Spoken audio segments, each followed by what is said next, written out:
we're at home. Sky blue and the coffee strong. It's true.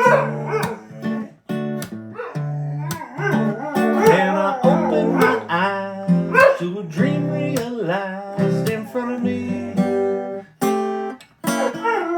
And I haven't got a clue what in the world has happened to me. I think I'm happy, like the first day of summer vacation. Happy, gotta get a little rest and relaxation. Happy, like the choir on Sunday morning, dreaming true. Oh, sister, when you cook that way, sweet distraction rules my day. Kitchen table just might break from the sound of you and I rocking our bodies. Yeah, I don't understand why I wasn't your lover man 100 years ago. Fellas gonna have to understand, tip their hats to the man who's gone. I think I'm happy, like the first day of summer vacation. Happy, gotta get a little rest and relaxation. Happy, like the choir on Sunday morning singing true. You done? You done? You done singing? You done singing for the people? Or are you singing more?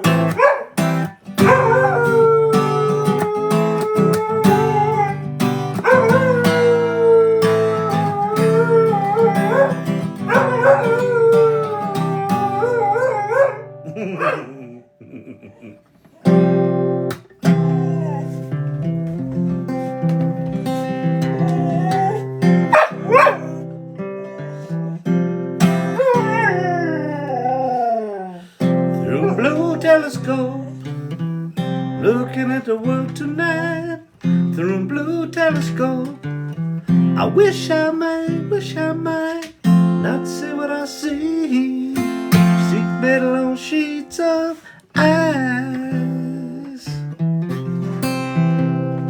Whoa!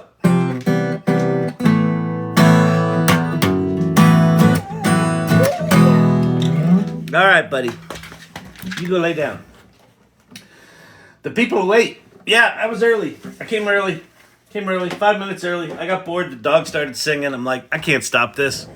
Might as well let the people enjoy it.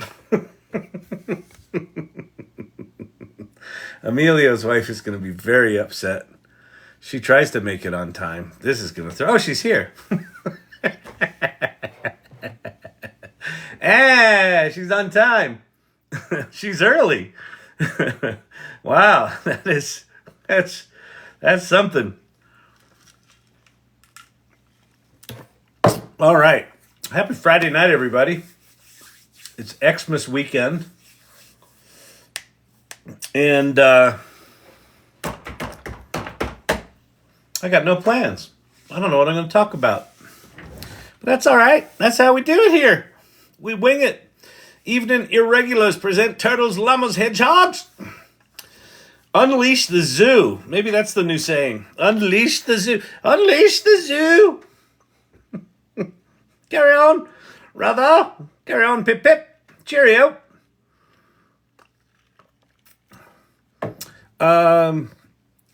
Let's see. Please pick Kyle. What is the D-ID announcement, please?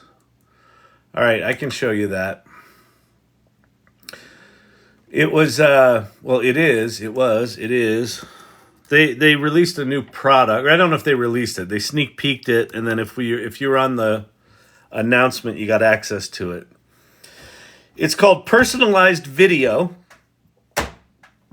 And think of it as mail merge for video. So if I record like a, hey Bob, been a while since we've talked. How's Sally and the kids? All right, let's talk. If I record that video, I can then, in the transcript of that video, declare Bob as a variable and how's Sally and the kids as a variable. and then have a spreadsheet of a bunch of other people with their first name and the personal salutation to them, or the personal topic to talk about. And it will automatically make all those videos and then send them an email with the thumbnail of the video of me talking to them. And you can hook it to Hair Growth Geek from in here. I don't know if she's in here right now, but I talked to her today, and she said after last night, she hooked it to her. They've got like the part of their sales funnel, or part of something in their funnel is a form, and people fill out the form. And so rather than sending them back an email, she's now sending them a video of her going, "Hey, thanks for checking in. Based on the fact that you have a receding hairline and are, a man over 60 or whatever." Like, I don't know what her form is, but she's taken the inputs of those forms and then she talks to them. And she said she's been getting emails back of people going, "Thank you so much for taking the time to send me that email." So, I don't think they're particularly realistic. I think they're a little uncanny valley right now, but it's pretty slick. It's pretty slick. Makes it easy. So that's that. A human being. Hey, good evening. Good evening, good people. Good. Very nice. Good to see you. Holy blank, am I late? How late am I? You're not, Steve-O. We just started. I got a little early. The dog got rambunctious. He started singing early. I'm like, we'll just start jamming. Sang a song and a half and he got bored. He's usually good for about 3/4 of a song, maybe a song and change. I don't think he's ever gone 2 full songs. He just get bored. He's bored. He's just like, yeah, I'm good. He can't not sing. What do I have in my teeth? What? Yeah. Excuse me. Well, I do some personal grooming. well, welcome to the Manscaping Show. Oh, wait, is this? Oh, this is the AI Learning Lab. Dang it. I always get those two mixed up. As evidenced by my lovely hairdos. Oh, would I please demo D-ID? I will. Absolutely. I'll show you a couple of things. Because there are a number of things. So D-ID and HeyGen are they are avatar making competitors. Synthesia's another one. I don't really use Synthesia. Synthesia I used a lot, but it seems like HeyGen's got the quality thing, but D-ID's got some other things. Oh, and it was, by the way, the announcement was HeyGen. If there was a D-ID, well, there was, okay, so these two are confusing because they're very similar products. HeyGen is the one that has they're calling it personalized video. That was the thing that was announced yesterday. Earlier this week, D-ID announced real-time avatars, which is like you create a chat application and someone types questions and then you talk to them. So that's coming. I signed up for the wait list for that. I don't think I got on that. But I can demo both those. But I'll show you some products I put together for my company Storyvine that leverage this technology, and it's pretty slick. Let me go. What do I want to do here? Where's my... Did Edge just quit on me? Or did I not relaunch it? I don't think I relaunched it. Yeah, there we go.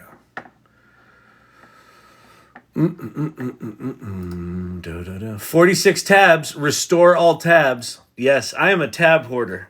Hi, my name's Kyle. I'm a tab hoarder. Hi, Kyle. I currently have 82 tabs open on my browser. I haven't restarted my machine in 36 days. Oh, yeah. Been there.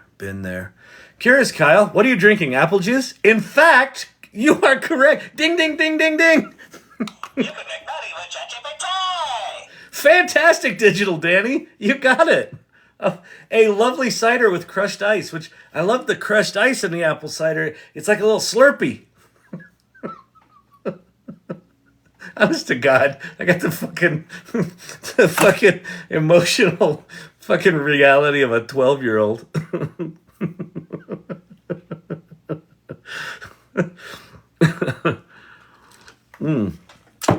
All right, let me get logged in here. Problem with crushed ice.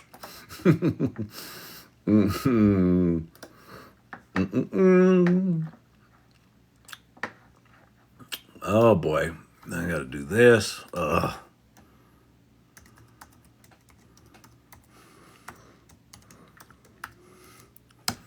Did you hear that? Someone trained a large language model or whatever, a transformer model. So if you type your password on a MacBook Pro, based on the sound of your keys, it can guess your password. it's like the hacker's gonna hack, man, but it's getting crazy out there. Oh man. Salon demo. Where's my email? Here we go. I don't think I need my email open, but just have it. You know how you log into a couple of things first? That's what I'm doing. Just bear with me. We'll get there. We'll get there, people. Cool your jets. Confirm whether it's me. I'll be right back. All right. I'm in. Fantastic. Oh, I came up with a name for my new product for my company. I'm really excited about that.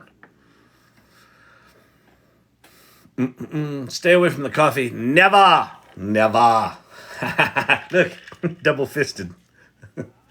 They are slightly different colored brown liquids.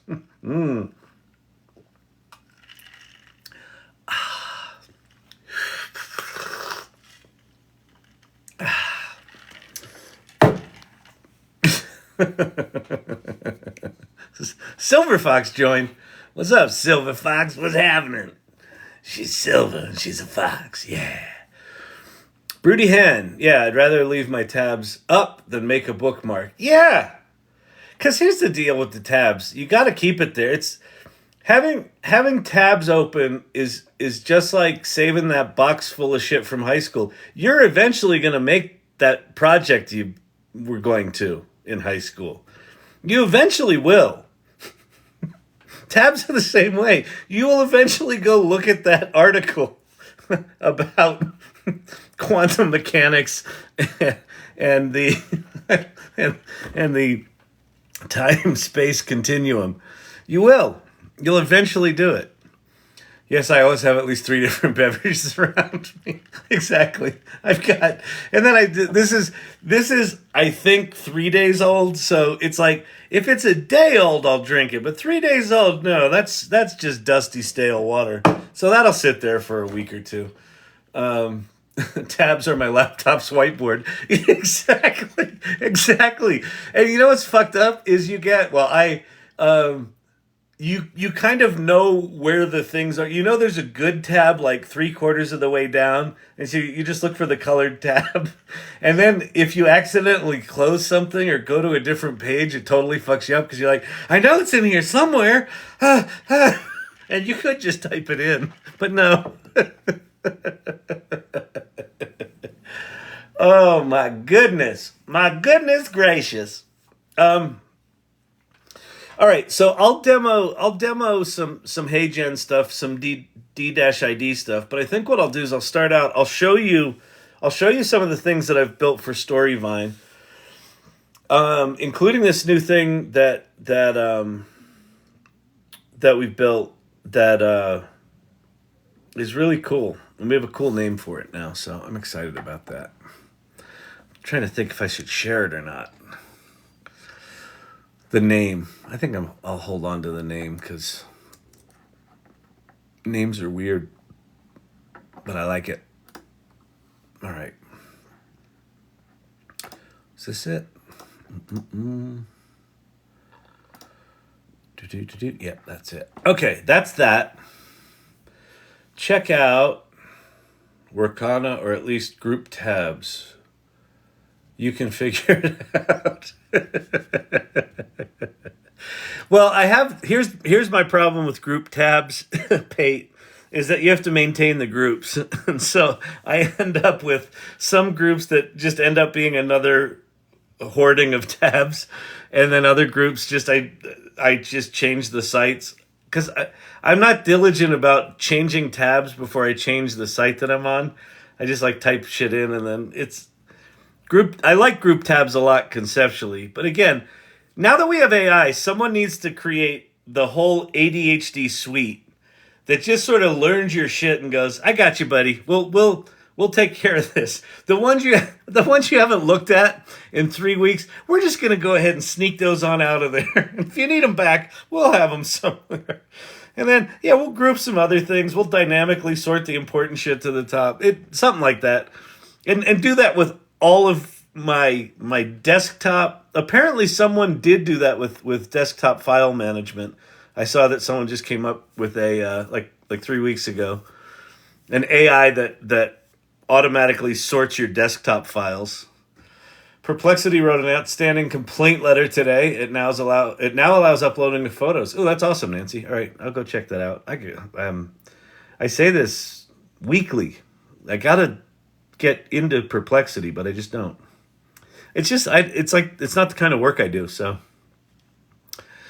when you're doing that creative work, you want the fancier schmancier, creative type things. It's funny. Everyone's always like, ChatGPT hallucinates. It's not very precise, and I'm like, yeah, that's a good thing. When you're trying to do creative stuff, like, it's good. It's like hallucinating it's called being creative. But other people are like, it's not precise. What are we gonna do? I don't know. Do shit that doesn't require precision. Yeah, I love this man's content. Thank you. There's to be clear, there's no content yet. It's just me babbling like a fucking idiot so far. It's you know what this is very close to? It's similar to stand up without the jokes or the laughs. Well, I laugh at myself. It's a stand-up comedian's faux pas. Don't laugh at your own jokes. Most of the jokes I'm laughing at are in my head, by the way. You don't get the privilege of hearing a lot of those. Okay. All right. I used ChatGPT to write a poem. It went viral on our local park run. Oh, that's super cool. And so Emma Lee, I'm curious if, I assume you didn't tell them you wrote it with AI, right? Or did you? I'm curious. Like one of the things that I've been thinking a lot about lately is, like, I think it's, unless you're trying to get something over on someone, does it really fucking matter if it was written by AI? Well, like, why does that matter? If I'm a human being and I generate something with AI and I put it out in the world, if I wrote it with Microsoft Word, I don't need to declare that. This is a Microsoft Word product. I used Grammarly to make sure that I didn't have any boo-boos in here. Hope you all know that. I'm not this good at the English language. Like, we don't do that. This image was retouched in Photoshop. Who cares? No one. Same shit. I get it. I know. I know. I get it. Mansplain perplexity, please. That's this. This channel is mansplaining as a service. Kyle, tell us something you don't know about. Absolutely. Let's go. Perplexity is somewhere. I don't know. It's somewhere between a ChatGPT and a search engine. And it does kind of ChatGPT-like things with citations to links out to the things that it's answering. I haven't quite grokked it because Now we can't even say grok something without it sounding like Elon Musk's fucking thing. Damn it. I haven't quite understood it because it's got use cases that I don't do a lot of. So, like, I went there kind of expecting it to be ChatGPT, and it's more like a search engine and it's more like research. But then other people go, "Oh no, it's this amazing thing. It does all this shit." So I don't know. I just haven't learned it. I don't know. I do not know. Okay, so I'm going to show you a new tool that I built for Storyvine. So Storyvine, if you don't know, welcome. My name is Kyle Shannon. Hey everybody. This is the AI Learning Lab.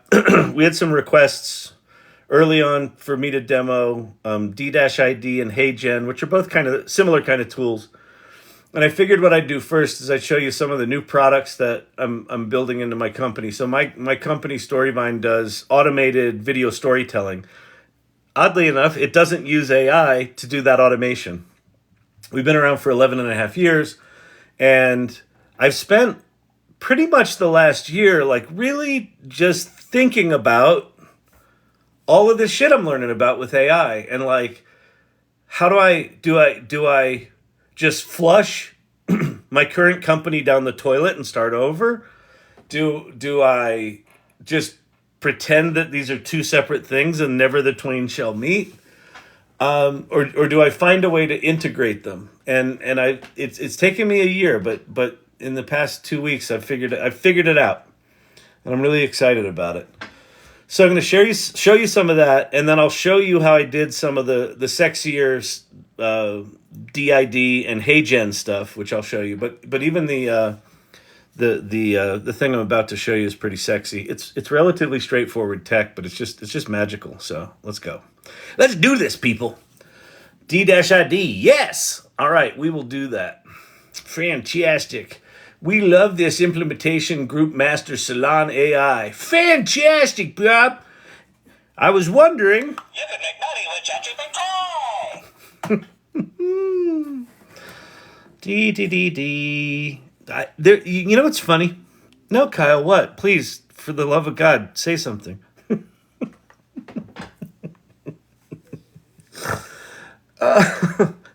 In case you haven't guessed it, I have this rebellious streak.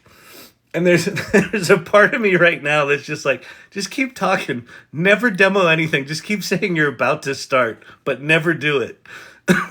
I've got this sort of sick, rebellious side that's just like, yeah, fuck them. String them along. Oh, man. Whoo. Did you ask ChatGPT what to do with Storyvine? Many times.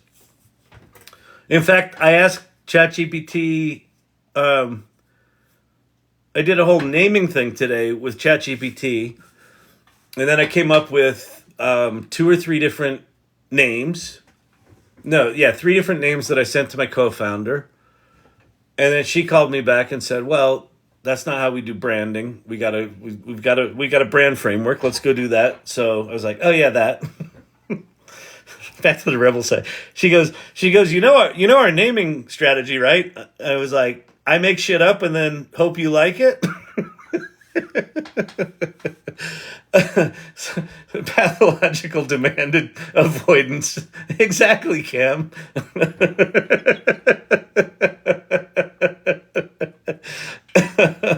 Yeah, it happens. But it does, there's something about it tonight. It's giving me joy. It's not good.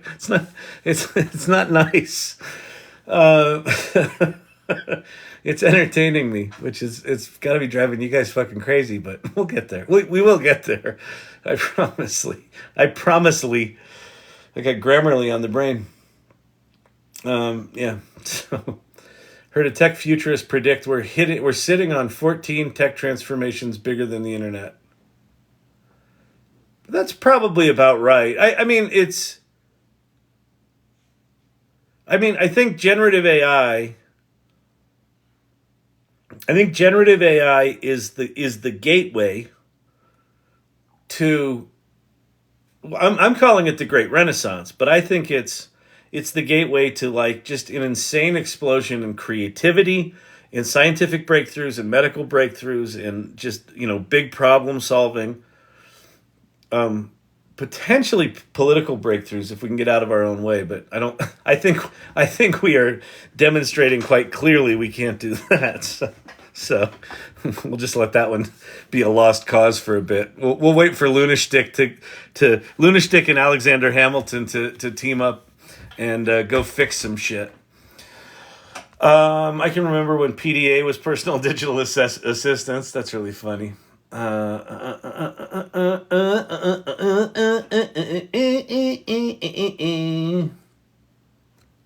Kyle, FYI, Gary Gallman, new stand-up on HBO Max. Oh, that's awesome, Ted. Yeah, I think I've been seeing some more of him on TikTok, so I figured it was a new special because he looks older. He doesn't look like young Gary Goldman. He looks like like he's of the age he should be. So I will check that out. All right. Please hit the gold button for my coworker watching. Oh, you mean this one, Joy? You can make money with ChatGPT. So, for the benefit of your coworker, this started as an inside joke. Now it's a branding element for the channel. But the basic premise of this is all of those stupid fucking TikTok channels where someone's like in your face going, "You can make money with ChatGPT. I got the perfect prompt for you, and then you can make money with ChatGPT." And then those people always say ChatGTP. There are times I want to throw my phone at the fucking wall. It's like on their screen, it's in the right order, and then they say GTP. But anyway, the reason those people drive me nuts is that it's not about making money with ChatGPT. ChatGPT is just a fucking tool. Now, it happens to be the most profoundly powerful tool in the history of humanity. But other than that, let's not let that, little detail stop us here. How you make money with ChatGPT is you figure out a problem to solve. And then you solve it with ChatGPT. But it's the problem that you're solving that is what people pay money for, not the stupid fucking tool. This tool is not the strategy. So this You can make money with ChatGPT. makes me insane. And so this channel is hopefully the antidote to that attitude. And then people ask, but Kyle, like, how do you make money with ChatGPT? And it's very easy, but you're not going to like the answer. The answer is solve someone's problem. Help entrepreneurs get their business off the ground faster. Help your local community group do something. Figure out something to do with your business. Make project management more efficient. Where's your big pain point in your life where you're like, I could do something about that. And then go do something about that. And then figure out which AI tools of the 8,422 really good tools are the ones I'm going to use. Haven't listened to Laugh this much in a while. Well, that's good, Danny. I think.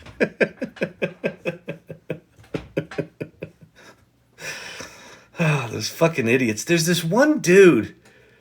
He is just insufferable. And I keep saying, I'm like, don't follow, don't show me him. And then sure enough, he's like, a biggest thing just happened in ChatGPT. And I'm like, oh my God, shut up. I can't flick fast enough.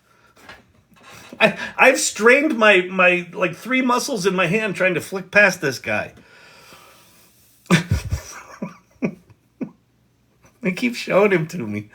I think my rage, they must be measuring like my pupils dilating or something like that. Every time his video comes on, they're like, oh, he really likes this one.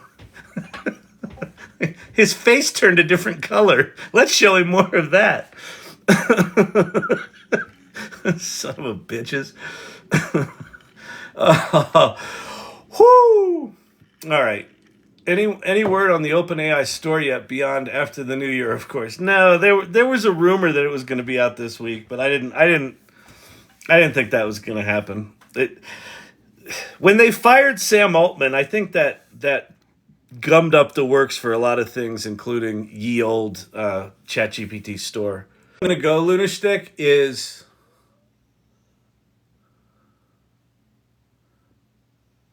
it's probably going to go like this. ChatGPT is going to launch their store. It's going to make some big splash. 3 weeks later, Google's going to launch Gemini Ultra. And then it's going to be a mix of, oh my God, it's the best thing ever, and oh, that's disappointing. And then 3 weeks after that, OpenAI is either going to announce or release something that's big. That's going to, like no one's caught up to ChatGPT yet. And like Google's just about to do it, right? They're just about to launch this thing. It's not quite ready yet. Maybe it'll be there by the new year. We don't know. And so I think they're going to launch it, and then because there was all this controversy with their video, where they, it was too marketing-y, and they faked some shit. I think people are going to really scrutinize the shit out of Gemini. So you're going to get like a mixed bag of reviews. Some people going, "Oh, it's amazing." Other people going, "Yeah, it's a piece of shit." And then I think OpenAI will trump that with something big. But we'll see. I mean, OpenAI may now slow things down a bit, so maybe we don't see anything until summer. But that's my sense.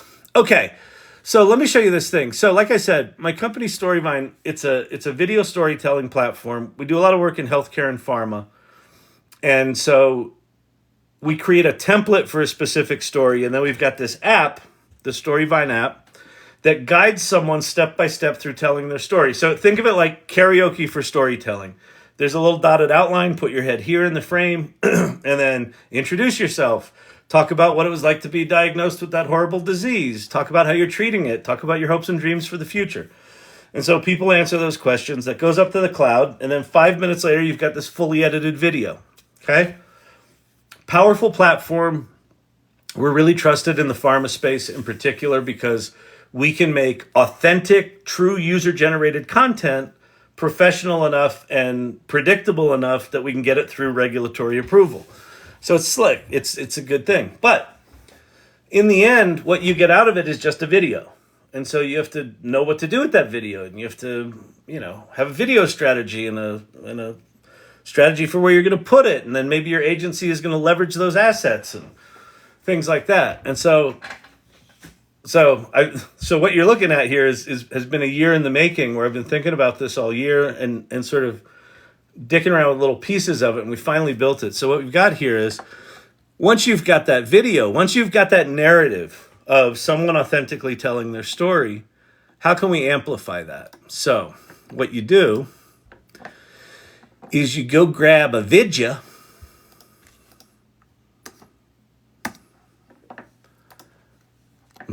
And then this system goes to work picking it apart and analyzing it. So there's our video, and it'll play it there, and you can watch it. And this is from a nonprofit here in Colorado called Tough as a Mother. Really cool campaign about mothers in recovery. The videos that I'm sharing here are already shared publicly, so I'm not sharing anything that isn't already out there. So there's your transcript. So it instantly generates a transcript, and then you see it's doing some more work down here. So what it's now doing is it's chapterizing the video, and then over here to the left, it now wrote the title of the video, the description of the video, key messages in the video, and then shortly here, we'll see, here are the chapters of the video. So here are the narrative segments of what this woman talked about. Realization for needing help, personal changes during recovery, gratitude and apology, right? So you immediately now know what's in this video. The other thing that we do is, a big part of Storyvine's product is these things called video guides. So the video guide is that recipe, that the series of prompts that someone answers to tell the story. So we reverse engineer the story that she told to generate a set of prompts that are like Storyvine prompts of, what are the kinds of questions you could ask someone else if you wanted them to tell this story. So that's pretty slick. And then if you click on any of the chapters, it jumps you to that part of the video. In service of.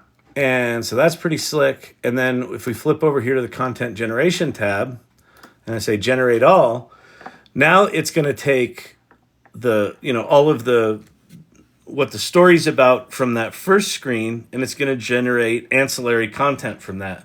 So a blog post, Twitter posts, hashtags, quotes. And it's pretty quick. And the hashtags here: recovery journey, sobriety, resilience, transformation, healthy choices, life changes, community support, thankfulness. Hard Beauty is the company she started. Colorado Springs. So a set of hashtags specific to that story, right? Really powerful. And then Twitter posts that actually quote things that she said. And then here are pull quotes. Let's see. The biggest change in my recovery has been me. The way that I think, the way that I speak, the people I surround myself with, everything that I put into or onto my body. I think about it before I do it. That's a huge change, right? Amazing, right? So what would take an agency, a couple of days or a couple of weeks or a couple of months, depending on how efficient they are to generate all this, it's now done instantly. The blog post blows me away every time because we prompted this. We prompted this in such a way that it follows the rules of pharma companies, so it doesn't say things out of bounds, but it also writes it like a magazine interview. In the quiet town of Colorado Springs, Tiffany, the founder of this company, recounts the tale of personal transformation that is as harrowing as it is inspiring. A mother on a path to recovery, she's bravely chosen to share her story, shedding light to the struggles that many face in silence. And then in quoting her, the moment I knew I needed help was the moment I was resting my head on a toilet at work, Tiffany recalls. And it's just a well-written story. And it's every time it does it, it blows me away. So anyway, so that's our new product. Very excited about that.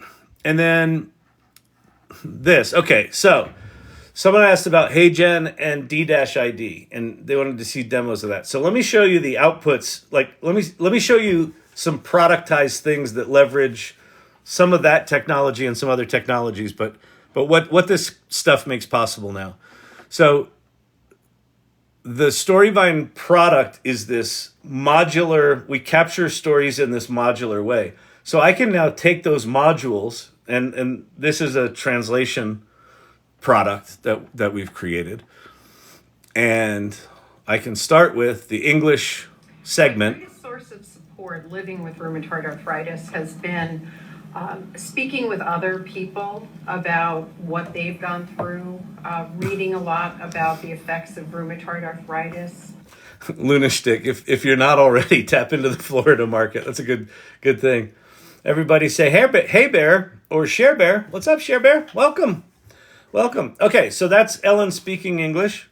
That's her one of the segments from her video. And then here she is speaking Spanish. Mi mayor fuente de apoyo viviendo con artritis reumatoide ha sido hablar con otras personas sobre lo que han pasado, leer mucho sobre los efectos de la artritis reumatoide. So her voice, her mouth resynced to the language, the translation. And then I can, because we've done this in a modular way, not only can I translate the video, I can also translate all of the graphics so that they are in Spanish as well. So here's what a finished video might look like. Hola, mi nombre es Ellen, soy de Bellevue, Washington, y me diagnosticaron artritis reumatoide hace unos 22 años. Estoy más apasionado en mi vida por mi familia. Tengo una hija de 20 años que acaba de... So, pretty amazing stuff. And then I can take any of those translated videos, put them back into that content generation tool, and it'll generate all that content in that language. So that's one product, and that's a combination of HeyGen and I think 2 or 3 other different products that make that possible, including some Storyvine technology. And then I can do that now in 27 different languages. So here's Ellen speaking Hindi. नमस्ते, मेरा नाम Elon है। मैं Belvieu Washington से हूँ। 22 साल पहले रेमटॉइड arthritis का निदान हुआ था। मेरे परिवार के बारे में मैं सबसे अधिक उत्साह। Right, and notice, well, you can't really see it, but the lower third is in Hindi here, and then here's Ellen speaking Japanese. Konnichiwa, watashi wa Eren desu. Bellevue shushin de 22 nen mai. So that's translation. So that's pretty mind-blowing. So let's keep the mind-blowing going. This is now, is this DID? Or HeyGen? I think this is D-ID. Okay, so this is, if you've got a story in audio, but you don't have a video and you want to make a video, because everyone wants video now, I can now take an audio of Ellen speaking. I can take a photograph of her, stylize that into like a drawing or a watercolor or something like that, and then bring that to life. My greatest source of support living with rheumatoid arthritis has been speaking with other people about what they've gone through, reading a lot about the effects of rheumatoid arthritis. And then I can even if I don't have a recording of her, if I just have a text story of her, but I've got a recording of her talking and I have her permission, obviously, I can make a model of her voice and just create a video out of a text-only story. Hi, I'm Ellen. Despite living with rheumatoid arthritis, I've discovered a passion for water skiing and interpretive dance, which bring joy and a sense of freedom to my life. The water skiing and interpretive dance, that was my idea. And then finally, I can take, if we don't have a real person at all, we can create a persona and bring that persona to life. Hi, I'm George Miller. My life's always been about simple pleasures, cooking my catch of the day and enjoying the quiet of the country. There's nothing like the peace of fishing at dawn or the aroma of a home-cooked meal. But when I was diagnosed with diabetes, everything changed. Suddenly, the foods I love needed rethinking, and my days had to be planned with care. It was a challenge. But I've learned to adapt, finding new ways to enjoy my passions while managing my health.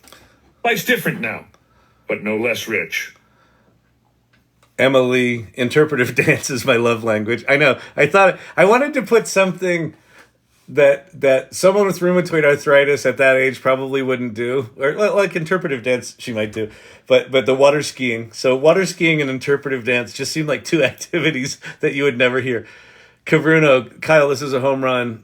We knew you went. I'm really excited about this. I mean, I'm 11 and a half years into this fucking company. Like, so I've seen it all. And you know, the shine is a bit off the technology, and I haven't been this excited about the company in a long time because this is there's something here. Here's his doctor. Hello, I'm Dr. Emily Park.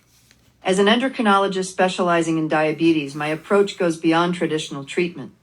I'm deeply committed to empowering my patients, integrating medical.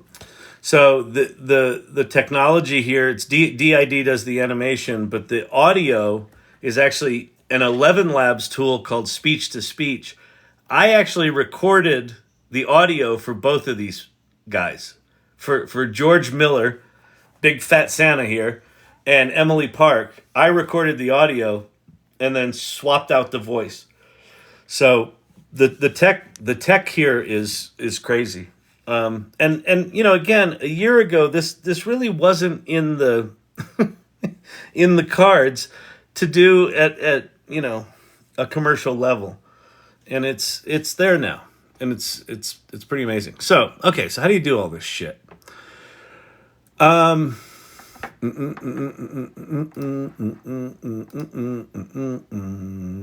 is not what I want. That's not what I want. Let's see.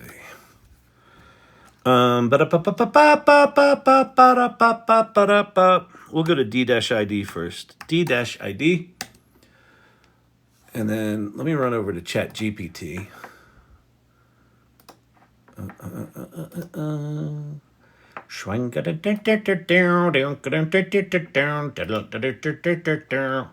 Hey, Kyle, why you sing like that? You trying to chase people away? Yeah, maybe I am, you big poo-poo head.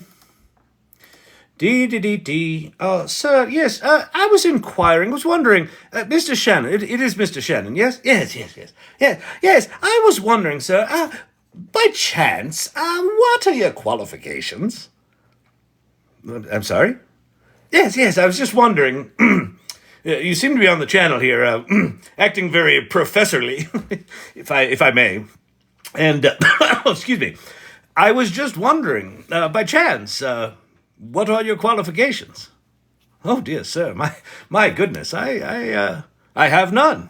I will be the first to admit I have no qualifications. I'm just here acting like an idiot, and yeah, this is what we do. Rather well. That's very bold of you, sir. Very bold indeed. Very bold. All right, carrying on. And scene.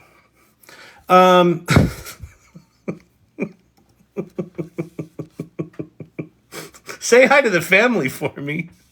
This is the guy you've been watching for weeks? And Edna, you will learn something eventually. No, sometimes he'll teach you something. All right, anybody know the site where I can transcript a video from YouTube? Yeah, YouTube. You know, every video on YouTube is transcribed, right? Did you know that? Watch. Let's see if we've got a new David Shapiro video here. We do. Oh, it's 2 weeks old, but anyway.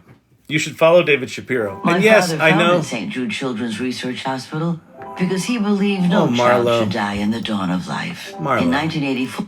We have a lot to look forward to in AI in 2024. 10 things I'm not looking forward to. All right, for any video on YouTube, go to the description and click on more. Here, wait, let me make it bigger so you can see it.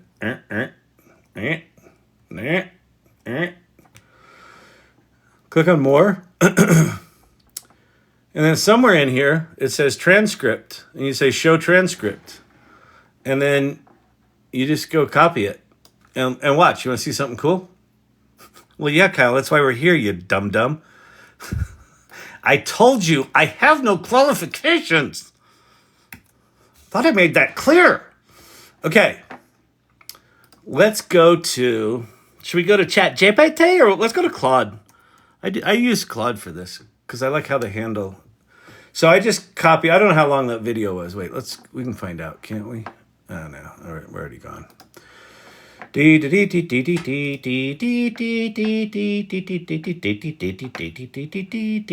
Okay, so if I go paste, so it says pasted content 37K, 701 extracted lines. So it's got the transcript of that David Shapiro video there.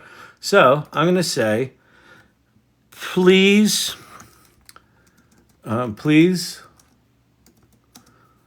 summarize this video transcript in a short, punchy paragraph followed by bullet points, and then I go parentheses, 7 to 10 words each. And I do that just because sometimes they'll just make really long bullet points. Like if I want bullet points, I have ADD. I'm like, I don't need the fucking flowery prose. Okay. But at a lot of the key ideas in the video. Boom. And so now it's going to go off and think about it. And now we will know what this video is about without having to watch David.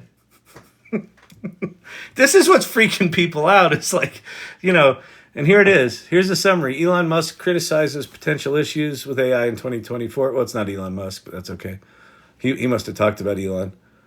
AI cults, U.S.-China tensions, lethal autonomous weapons. So election bots and deep fakes, emergence of AI worship cults, rise of you. Oh, this is the thing he's not excited about. Yeah, so if you want to get depressed, go watch that video. So there you go.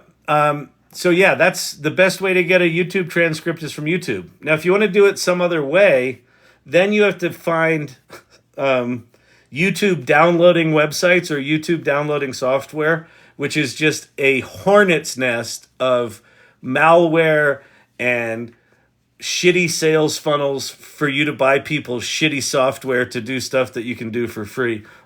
So I would just not do that.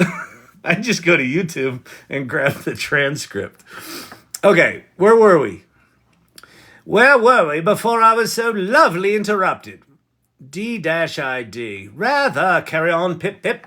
Okay, we're going to log in here to D-ID. The other thing about demoing these sites on this channel, are we an AI worship cult? Would we even know?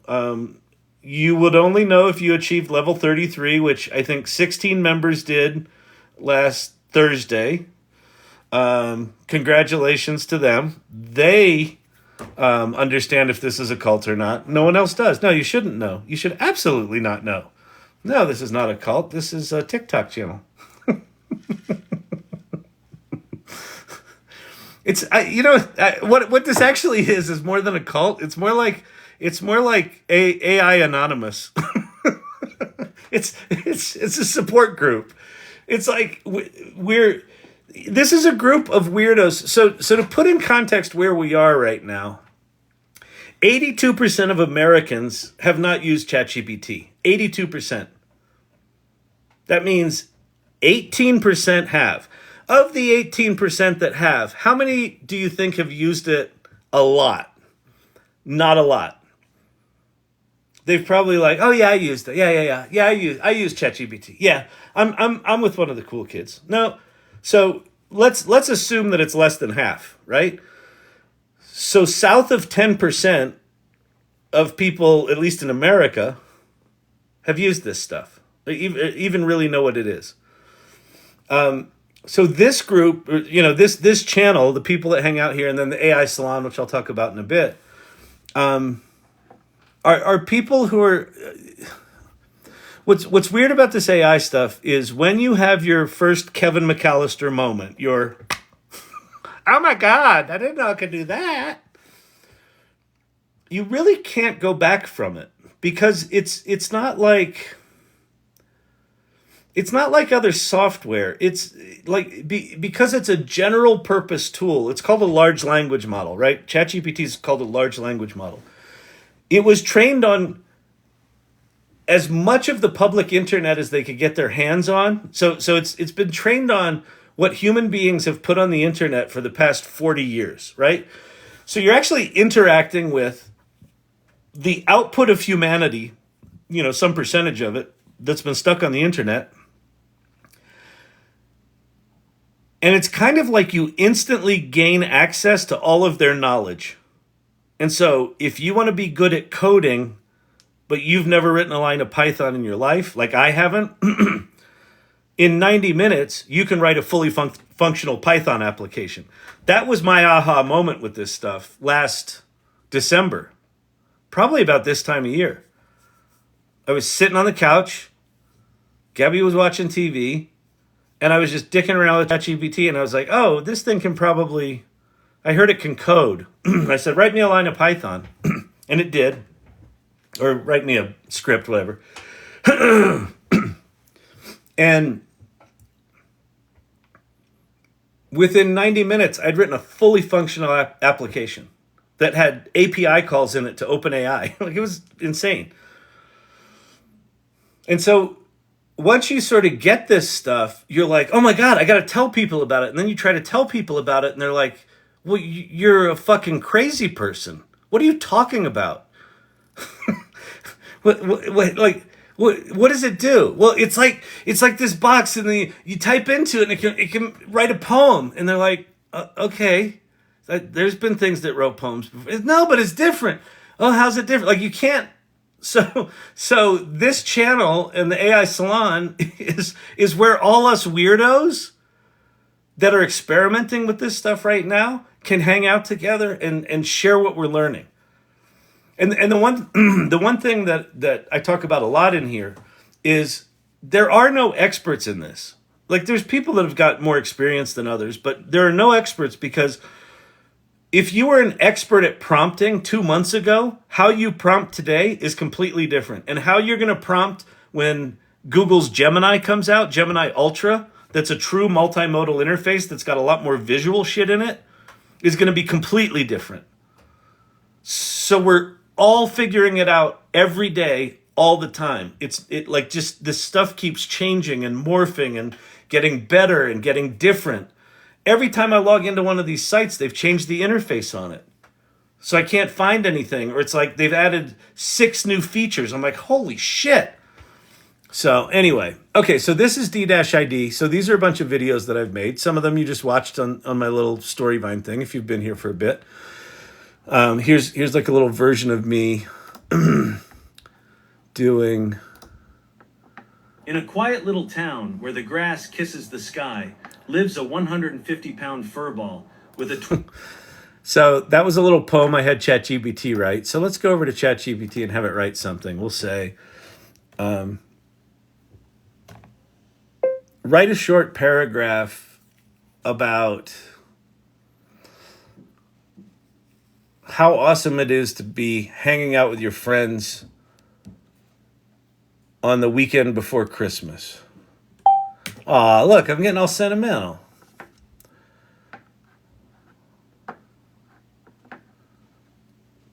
Good Lord.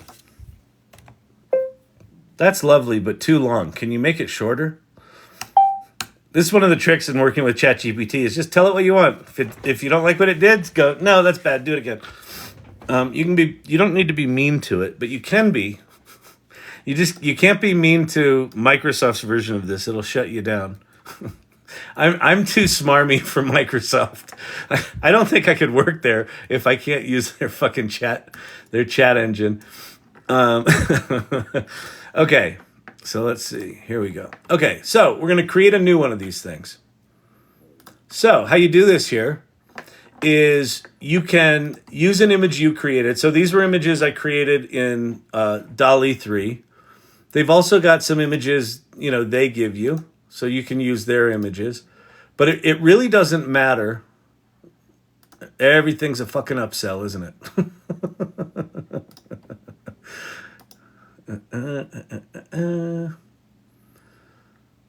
Let's do, who do we want doing this? We'll have George do this.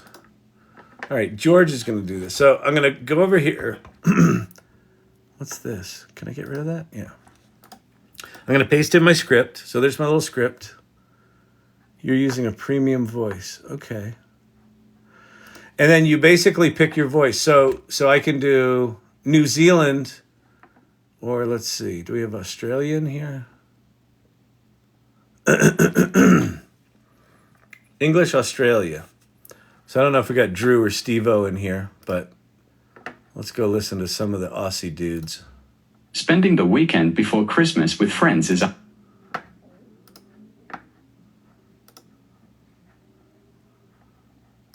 Oh, wait. Spending the weekend before Spending the weekend before Christmas with friends. Spending the weekend before Christmas with friends is a heartwarming. There we go. All right. So we'll do Ken. And then that's it. So you pick your voice, you put in your script, and then you say generate video. Bang. And it's, it's going to cost me 2 credits. I'm almost out of credits, you people. You people. Listen, you people. Gen X has the wisdom. Damn straight, man. This is, we're entering a couple of new phases. One is revenge of the liberal arts major, and one is revenge of the Gen Xers. All right, this is done now. Spending the weekend before Christmas with friends is a heartwarming experience. The festive lights and holiday music create a magical backdrop for laughter and shared moments. Whether it's enjoying warm drinks, exchanging gifts, or simply walking through the wintry streets, the joy of friendship enhances the holiday spirit, making these moments truly unforgettable. So, pretty crazy, huh? You can also upload your own audio. So you could record something and bring that to life in video. Or you could even create a voice model on 11 Labs and have 11 Labs generate something in your voice or someone else's voice. That was how I did Ellen's. And then put that in there as your audio. So that's D-ID. And then if we go to HeyGen, which is kind of the competitor to this. Accept all cookies. Hey, here's a question, website programmers.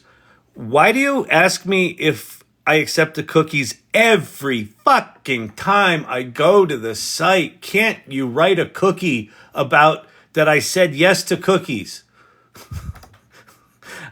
I mean, I hurt. Okay. What can you do here? So one thing you can do here is this thing called Instant Avatar. Hey, Kyle Shannon, your instant avatar is ready. Feel free to create videos with it. Also, click the feedback button to share what you think. Hope you enjoy. So I uploaded a video of myself. That video of me, well, I wasn't saying that. I said it was like a 3-minute video of me saying something else. Can you explain the Revenge of the Gen Xers? I really like your ideas. Oh, thank you. I'll explain that. Hang on, let me explain that now because this is probably getting a little boring. But I'll come back to this. Okay, check your browser settings. Yeah, so okay, listen, Jenu, I appreciate the sentiment. When you're dealing with neurospices, any suggestion of like, hey, dude, change your preferences, that doesn't work for us. We change our preferences once every 6 months only because we were forced into a corner or we got excited about doing something new and we go in and change 4 or 5 settings all at once. But we can't see the way our brains work. The thought of taking the time to go in and actually think about our preferences, and because now there's 72 preferences for every fucking feature in a browser. I would rather run naked down the street and dive and slide on the macadam in the middle of winter than do that. So it's not going to happen. Okay. Revenge of the Gen X. Well, so let me tell you about Revenge of the liberal arts major first. In our current economy, at least in America, I don't know globally if this is true, but it's probably in the neighborhood of true.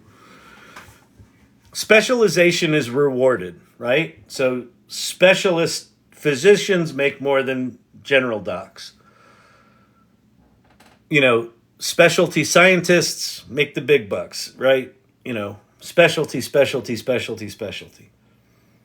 And then, you know, liberal arts majors are like, good luck with that philosophy degree. It sounds awesome. Good, you know, fantastic monetizing that. That's why we're all like coaches and tarot card readers and creative consultants and things like that, because it's like there's nothing in the current economy that you can look at one of our resumes and go, I literally had a recruiter. This was after I'd started agency.com, taken it public, sold it, and I was out of work for a while after I'd sold it, and I was like, I gotta go do something again. So I signed up with a headhunter, and I was like working with him for a week or two, and like I wasn't getting any calls, and then he called me. He's like, Kyle, can you come in? I want to talk to you. I was like, okay. And I came in and he goes, listen, I want to go over your resume with you. I mean, this thing you did here is really impressive. Really impressive. Oh, thanks. This thing you did here is very impressive. Oh, thanks. This thing you did here, I don't even know how you did that. Very impressive. Thanks. He reads the whole fucking resume and he goes, I can't do anything with you. He's like, There is no through line to this. Like, there's no one that would know what to do with you. There's no one that would hire you. So he had me come in to tell me he wasn't going to work with me. I'm like, you could have done that on the phone, asshole. But okay. So we have that power dynamic. Now, what's happening with generative AI, and this is going to take 2 or 3 years to play out, but it's already starting to happen. I'm starting to see it in this channel here. People that are really good at one thing, because of AI, are now good at another thing, and another thing, and another thing, and another thing. Now, the thing they're really good at, they're like 100% world-class good at. And the shit that they're good at with AI, they're like 60 to 80% good. But if you're 60 to 80% good at a job, you're probably about as good as a lot of people, right? And so you now have individuals that can do multiple people's jobs. And so who's going to figure that out first are generalists and liberal arts majors and horizontal thinkers, people that can think, oh, wait, okay, this is a good idea, but I need a good song for that that kind of sounds like this. And we need imagery that it can't be too formal. It's got to be loose and sketchy. And people that can think across disciplines, because they're going to be working with people that are increasingly capable. So going from having 1 or 2 skills, Jane, I need you to work on that project plan, to now Jane can do a bunch of other stuff. So that's kind of the revenge of the liberal arts major. The revenge of the Gen Xers is this. Because these tools can so quickly create... Hold please. Oh no, what do I do? Hold. Just trying to get my dual camera back. All right, there we go. Moderators, please ask him to repeat his Gen X answer. Yeah, I was halfway through it. Okay, the Gen X thing. I'm gonna repeat it. So if you're still here, that was an ADD problem. I forgot to plug my phone in. It's been like threatening to die all day, and then I started my live without plugging in the phone. So, sir, I ask again. What are your qualifications? You're an AV specialist, you say? Yes. Okay. So, if I were to... Okay.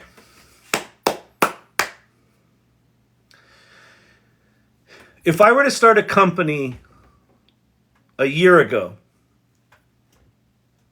1 year ago, my strategy for that company would be, I would find a complement to myself. So as Monique, my current co-founder Monique, and I describe our relationship is, I'm the hand wavy guy. She keeps the trains running on time. So, I'm the visionary. She's the operator. So if I were going to start a new company, I'd need an operator, right? So at a minimum, I would want to find someone with good business and good life experience as my co-founder. And then I would likely hire or try to recruit maybe a senior person, but probably a fair amount of junior people that have some skills, right? I need someone who can do some art stuff. I need someone who can do some writing stuff. Right? Or, I create like a little bullpen of people I can go to. And because it's a startup, I'm going to, I don't have a lot of money. So people that are starting out are going to cost less than people that have been in business for 30 years. So I would go with a team of young people that have these different specialties. Well, now along comes AI, and it completely changes the equation for what I would do. I wouldn't really care about... Well, I would still care about having an operator, right? Idea guy operator. I'd still have that dynamic. But then who would be my startup people is I would want horizontal thinking, like strategic thinking, horizontal thinking, people that have been on the planet for a while. people with 30 or 40 years experience in business. Why? Because, but here's the requirement. They have to be hungry and AI literate. Like a lot of the people on this channel, a lot of the people in the AI Salon are Gen Xers that were here for the early days of the World Wide Web. That we got to experience what it's like to be at the ground floor of the run-up of a technology that's going to change the world, right? Gen Xers right now are looking at AI going, holy shit, the web was nothing. This is completely different. So all the Gen Xers that I know that are even mildly curious about this shit are losing their fucking minds. And they're getting curious and they're like leveling up their skills. Here's what Gen Xers can do. When ChatGPT spits something out, a Gen Xer, just by the nature of the fact they've been on the planet for a while, can look at the output and go, oh, that's crap, that's good. That's crap, that's good. So just by nature of their experience, they're much better curators. We're moving into a world where the content is going to be generated, content, applications, videos, music are going to be generated at such a pace. What you need is people who can look at it strategically and very, very quickly discern the shit from the good stuff. Older people are going to be better at that. They've just been on the planet longer. I'm actually really concerned about, I don't know where entry level is anymore. Because in the current economy, entry level is, hey, young whippersnapper that just came out of college, glad you got that writing degree. Come on in here to my agency and I'm going to pay you a crappy salary and we're going to work your ass off, but we're going to charge a lot of money for you. And you know what you're going to do for 2 years? You're going to write headline copy for social media ads. And you sit there and you fucking grind out social media copy right? Okay. That's done by the machines now. That tactical execution, that vertical execution of all that lower level stuff, that's going to be the shit that's automated first. So where do young people enter into the workforce if that work doesn't exist? I actually don't know the answer to that. I think the answer could be you take your older, more experienced employees and you bring in younger employees to reverse mentor one another, right? So the young person comes in and says, here's what I know about tech. Here's what I know about the world and culture and this and that. And the older person says, here's what I know about tech. And here's what I know about experience. And here's how the world works.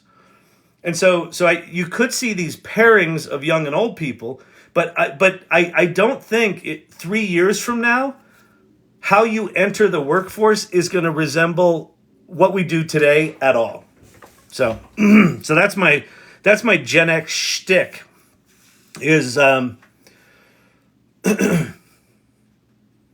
I'd rather work with some hungry, AI literate, horizontal thinking, strategic thinking Gen Xers than young people if I were starting a business right now.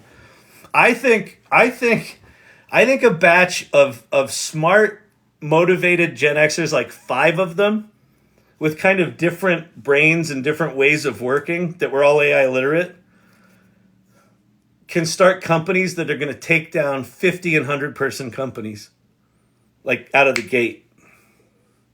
So it's almost like a reverse ageism thing. Because it's like when I moved to Boulder, I experienced ageism for the first time. It was very weird. I thought I was going to find all this community there. And they had no interest in me. It was weird. It was very weird. And, I've taken a company public. Like I've got... There's a reason, you talk to me. But, no. They were into, they wanted youngsters that they could pay 20 grand in a case of Red Bull. And they'd work for 24 hours a day, right? The problem with older people is they want to get paid and they don't want to work 18 hours a day. But now you don't have to, right? These tools level up the skills and they make things more efficient. Those pairings only work well and long-term if the energy exchange is mutually respectful. Yep. Yeah, exactly. I like I said, Lunastick, I don't know the answer to where is entry level anymore. we're also just societally and professionally, like the way business works in America,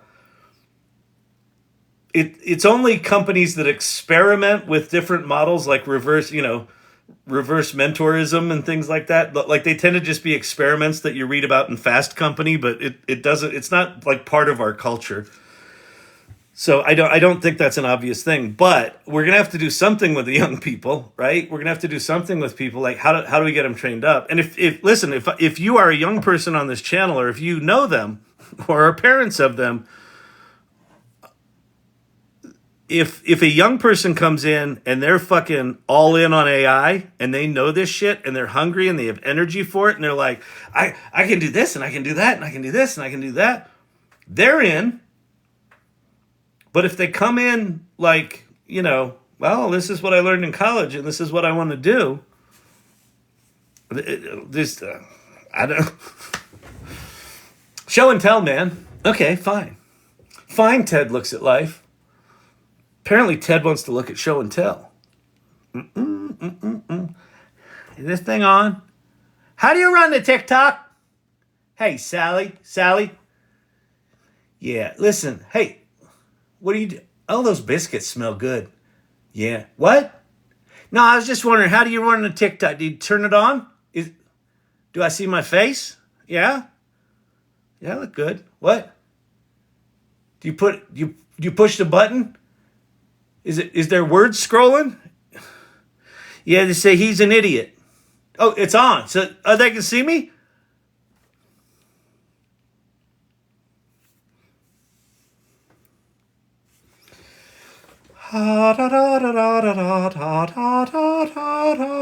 Cosmic Lover. Thanks for sharing. I find this super interesting. Thank you. All right, let's go look at D-ID. No, this is HeyGen. Okay, so HeyGen. So this thing is called an avatar, instant avatar. And the instant avatar is you upload like a 3-minute video, and then you can either upload an audio script, like a recorded audio of yourself talking, or you can just type in a script and it will synthesize your voice and just make the video. So that's pretty amazing. And then what's kind of cool is like, so I uploaded the video with me standing in front of that, sort of screened out window with the construction thing in the background, wearing my little Storyvine gnome jacket.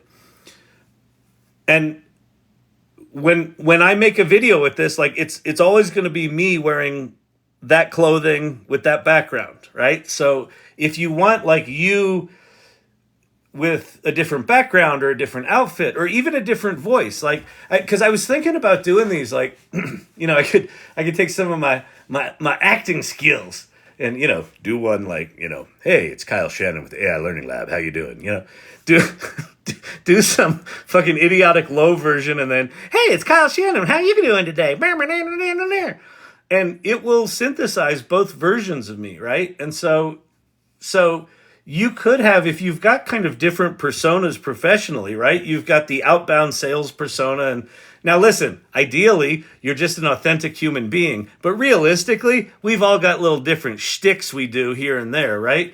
So you could create different versions of yourself that you use in different situations. So that's the instant avatar. HeyGen also has like pre-selected dudes. Let's see, photo avatar.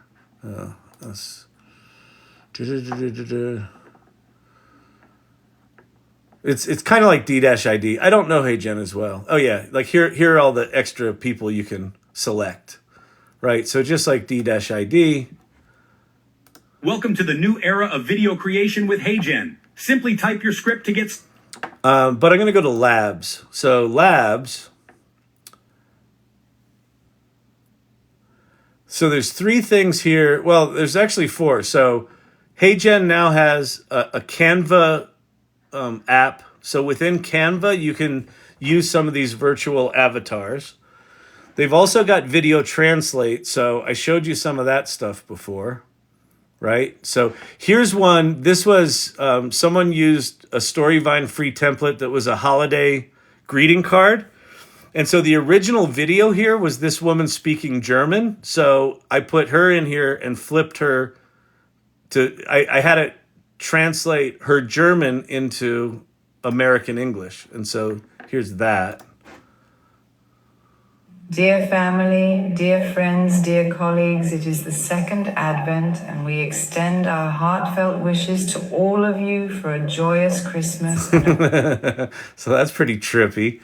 And then here's, let's see. Here's me speaking Mandarin Chinese. 23日会议讲是什么样子？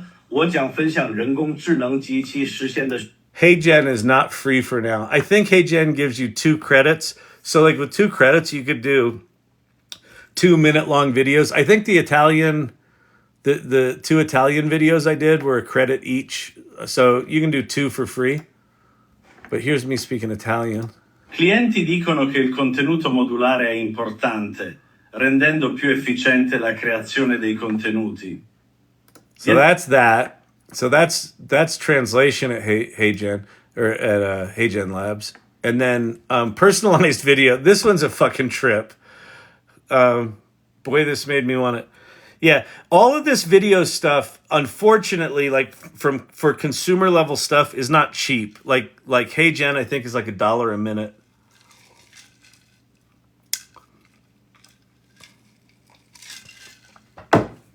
Okay, personalized video. This is a trip. So, personalized video is mail merge for video. So I will actually demo this because it's fucking crazy. I could just show it to you, but we might as well do it. Might as well do it live because it's pretty cool. Okay, so you can create an automated workflow. So the automated workflow would be like you've got a form that's part of your sales process, and then when someone fills out that form, rather than sending them back an email, you're going to send them back a video of you welcoming them into the program personally. Quick take, Jake. If anyone wants to link up, I have the premium version and willing to collaborate. So, okay, so hang on. Before I demo this, I'm going to show you one thing. Go to, if you're not part of the AI Salon, go to the salon.ai. The first link on that link tree is a link to our Mighty Networks home community for the AI Salon. So this channel is kind of an extension of this community, or like they're kind of merged together now. But the Mighty Networks for the AI Salon is where we all hang out. So if you want to find Quick Take Jake there, join the Salon and you can collaborate. And then let me see if I got too many tabs open, people. Who'da thunk it?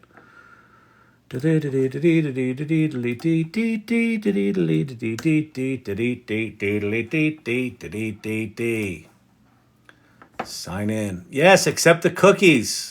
Why don't you write a cookie that I accepted the cookie? Weirdos. Revenge of the Gen Xers. Yeah, baby. There we are. So notice that what you're seeing here are things that seem relevant to what we were just talking about. Revenge of the Gen X phones. Oh, that's good. They're all Blackberries and Palm Pilots. That's genius. So this is one of the things that happens at the AI Salon is that these TikToks, so it just started out with me being an idiot. But now what it's turned into is I'm still an idiot. I'm the village idiot. But what happens is if people have heard me say the shit I've say 1,000 times before, they just start making images and sharing them like on the Show and Tell channel here. So when you come to the AI Salon, go to Welcome to the Salon and check out about who we are and check out also our values. So our values are things like curiosity and generosity and exploration and collaboration and inclusion and empathy. Just go read all that, please, because if you don't resonate with those values, you won't fit in. Like you won't like the community and you won't fit in. If you do resonate with those values, fucking jump in and start, collaborating and sharing what you're learning and just hanging out with weirdos. Okay. All right, so that's that. So let's go back to HeyGen. Now I got to find it. Well, Kyle, if you used a tab management strategy, that was, one of the things that you could do, Kyle, is you could use a tab management system software. It's very much like think of it like Trello, where once you've set up your architecture and then you maintain it on a regular basis, you only have to prune it 17 or 18 times a day to keep up with it. It's perfectly trivial for anyone with a brain. All right. Anyway, sorry. Sorry. I was just trolling the neurotypicals.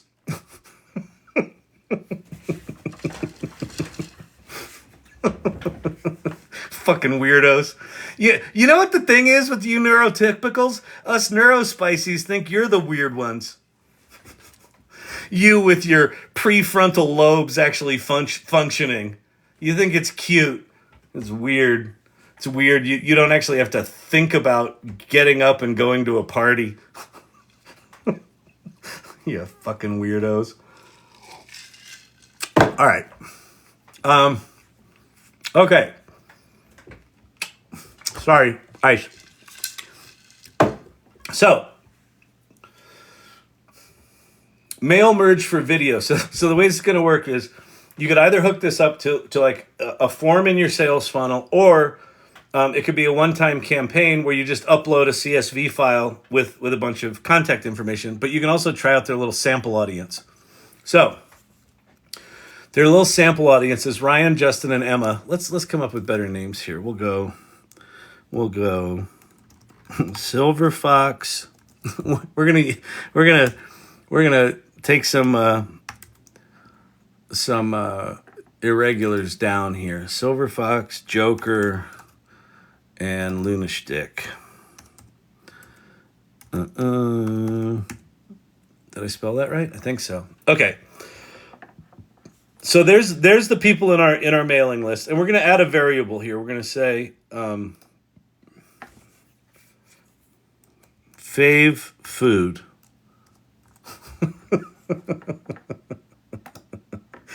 And now we're going to put some in.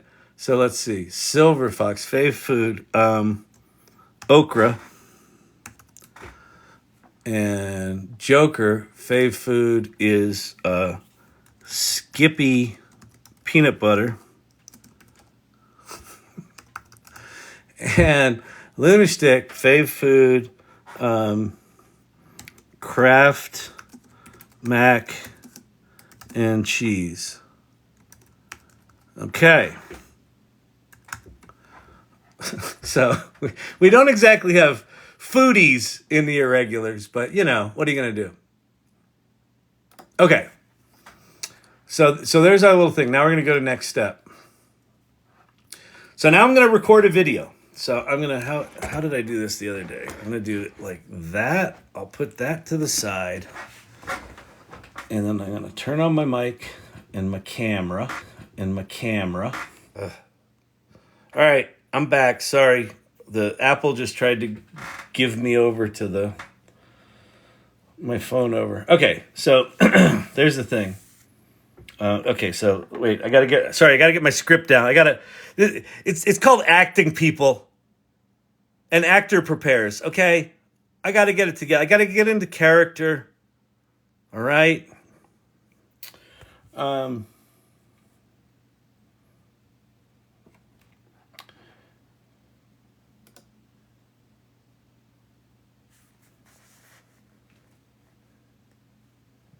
Hey, Silver Fox, it's Kyle.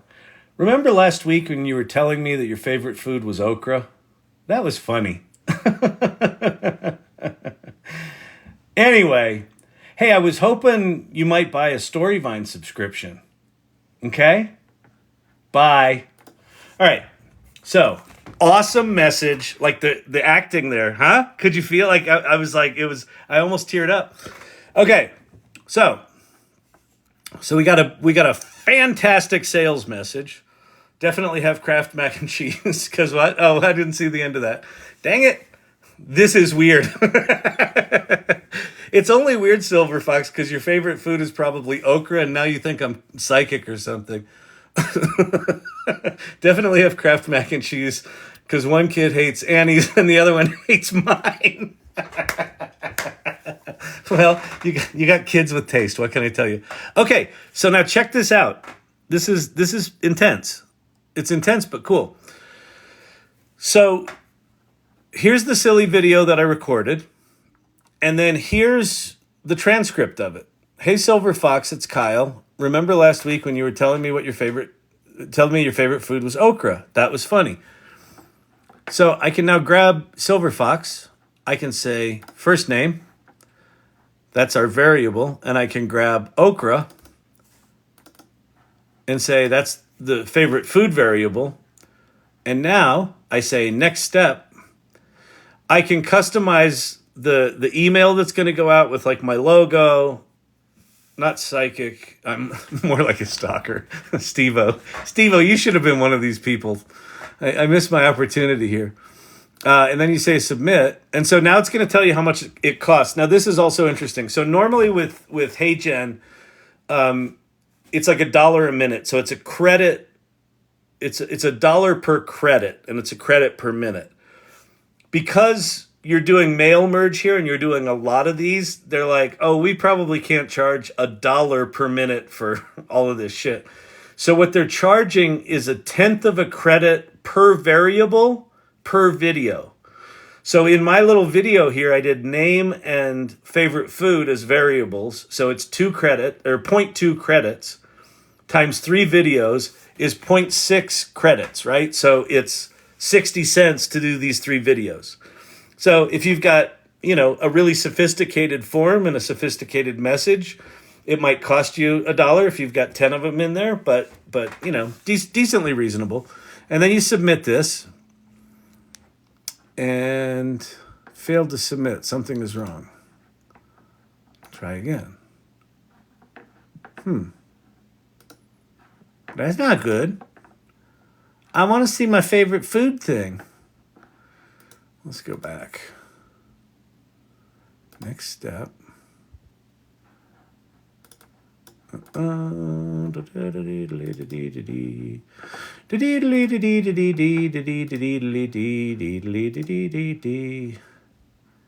Submit. Failed to submit. Something is wrong. Let's try. If I reload it, I'm probably going to lose everything. You have unsaved changes. See?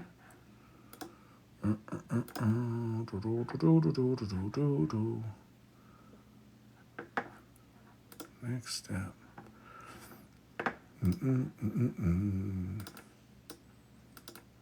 Try one more time. I don't think it's going to work. Something has clearly crashed in my session.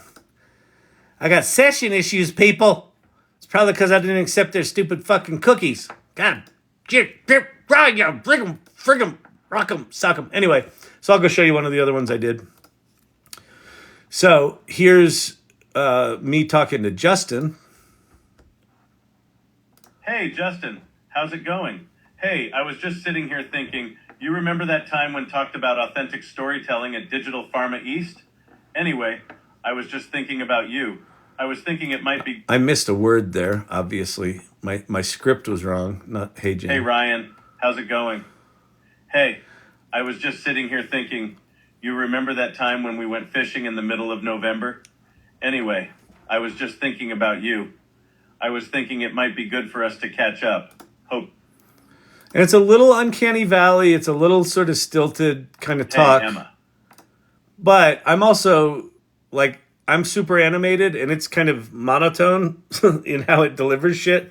So if you're more sort of even-keeled in how you talk, I think it would seem less weird. Hey, I was just sitting here thinking, you remember that time when we worked together when you were at Ogilvy? Anyway, I was just thinking about you. The creepy eyebrow raise was funny. Yeah, so that's personalized video. So, yeah, there you have it. It's a shame I couldn't do the funny one with the foods, but Oh, if you're new here, one of the other things that we talk about all the time is the thing that you have to understand is that all of these technologies, from ChatGPT to Midjourney to Runway ML to HeyGen, all of them are janky pieces of shit. And as soon as you come to peace, internalize that and just, give yourself a gentle little, they're janky pieces of shit. Yes, yes.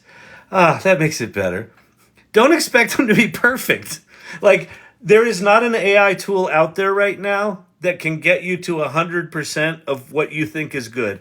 All of them are maybe 80%. I would say ChatGPT is the one that sort of gets like in the 90s.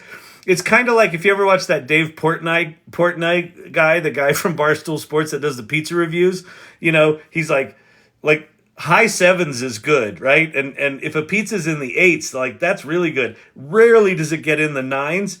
Like AI right now is kind of like that. like we're all Dave Portnoy and AI's the pizza. And it's like very few of them get to 10 right now. Now, why put up with that? Because we're effectively 1 year into the generative AI era, right? November 30th, 2022 is the launch of ChatGPT. That's when all this started. AI and machine learning have been around for decades, but it was largely the purview of scientists and mathematicians and engineers and researchers. And ChatGPT comes along and says, hey, normies, check this out. So we're a year into that. And there's all this remarkable stuff. Like the stuff I just showed you, like a month ago, most of this didn't exist. It's just mind-blowing. And this tech that can get us to sort of 80% of good, where you're like, that's not quite there, all happened within the last year. And it's as bad as it's ever going to be.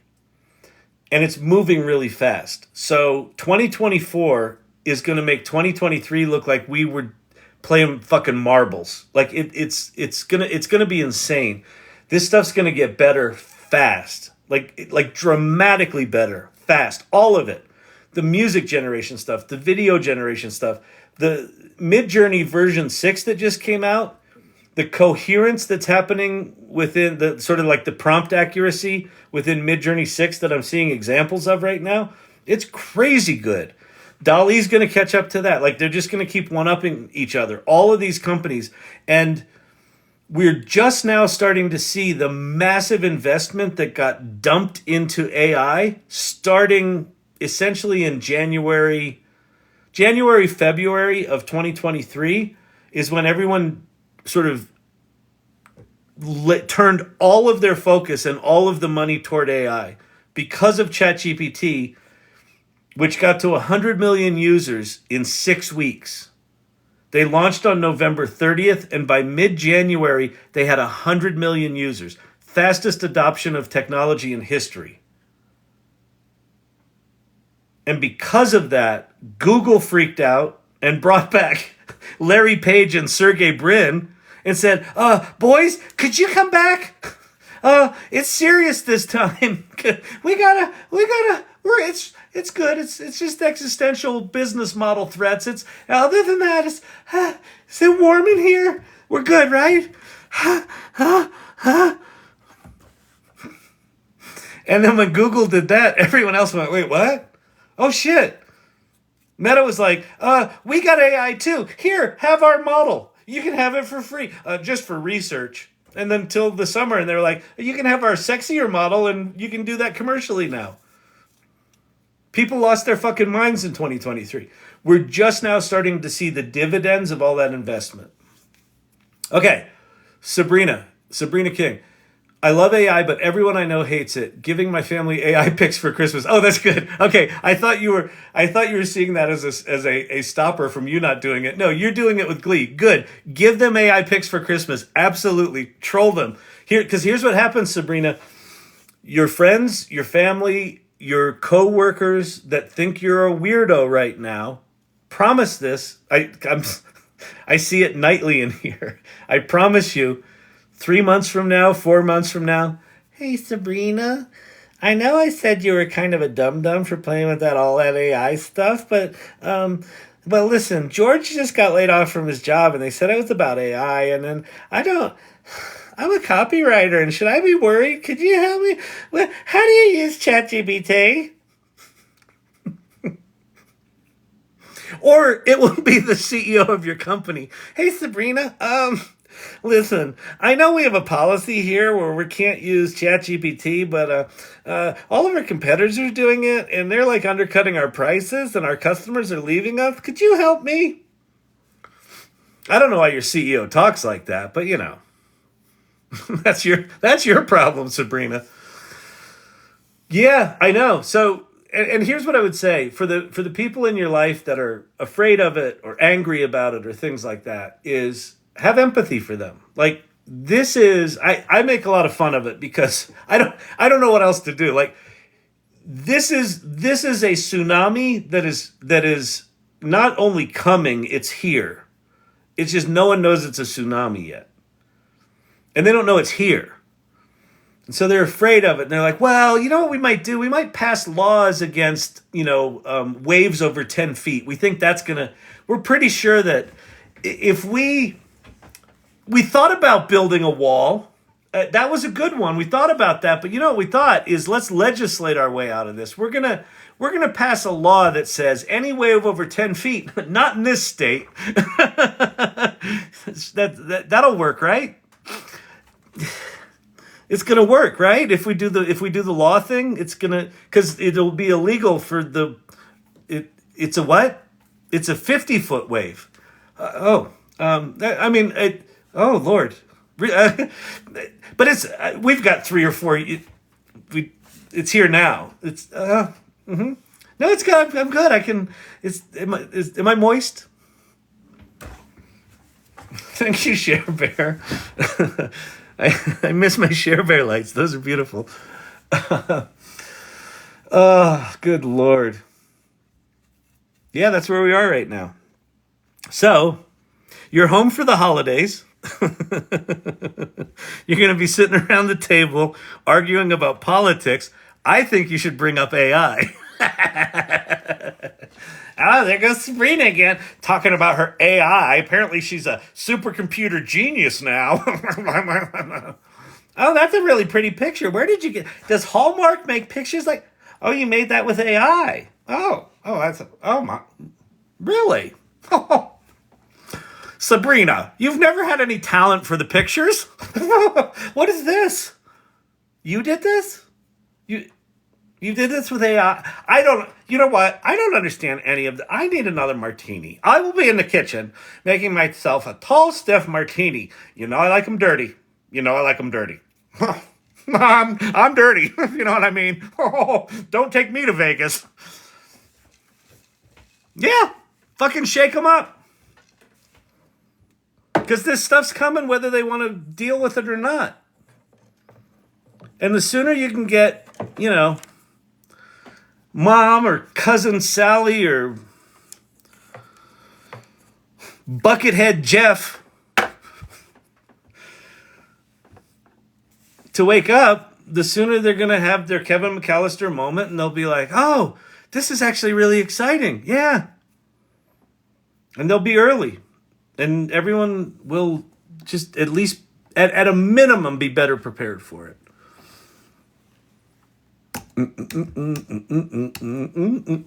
AI Learning Lab. You can make money with ChatGPT.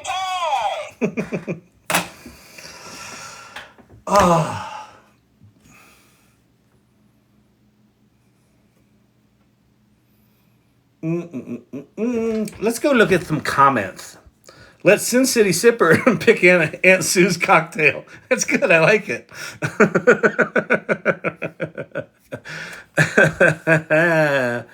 Oh man, you people are funny.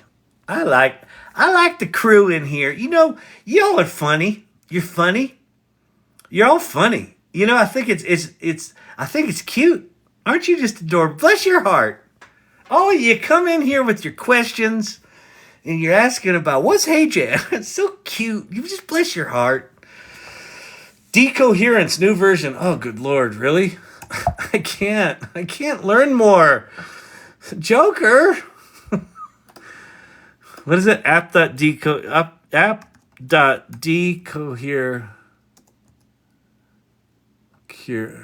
Decoherence. I thought it was app, wasn't it? Decoherence.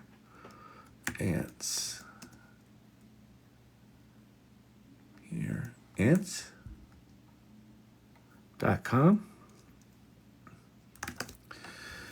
Nope. I gotta go look for it. Decoherence AI. Decohere.ai. Is this it? Get started.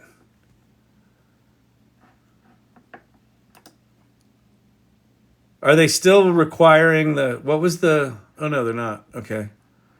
Start typing. Okay, watch this one, people. Wait. Still would love to have you on our show sometime next year if you're down. Sent you my email, Addy. Okay, great. Mograph, yeah, I'm happy to do it. I just sometimes when I get DMs in TikTok, I forget because it's not in my normal chain of communication. So just go to my profile here. There's a link. My contact information's in there. Send me an email there if you would, and then I'll just try to remember that. But yeah, I'd be happy to do your show. And I won't act like this idiotic on your podcast. We'll talk about. I know how to behave. I've got pharma clients. I know how to. I know when and where to be an idiot. Although it's funny. I've gotten 2 or 3 pharma opportunities from doing these. I think the pharma people are like, he's radical. Let's work with that Storyvine company. That CEO is a radical card. He's a card. I'll tell you what. I was golfing last week with Jack. Jack and I were golfing, and oh my God, don't even ask me about my handicap. Good Lord. Anyway, I'm watching this Kyle Shannon fella on the TikTok. Are you on the TikTok? Do you like the TikTok? Anyway, I'm on the TikTok. I'm watching this Kyle Shannon fella. He is just a card. And then it turns out he does a lot of work in pharma. And I'm like, well, fudge, I'm in pharma. Anyway, are you going down to the yacht club later?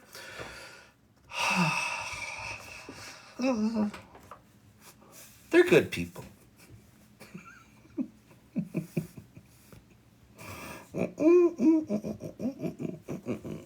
Okay, fantastic. All right, let's see. Well, and that's special. Kyle cavorting with the pharmaceutical people. It's just special, isn't it? It's capitalism at its finest. Capitalism at its finest, isn't it? Well, working with the man. Who's the man? Oh, the man could be? It's got Satan. Oh, well. I am not on alcohol. It's just sometimes I'm weirder than others. Okay, so we are at a thing called app.decohere. So DECO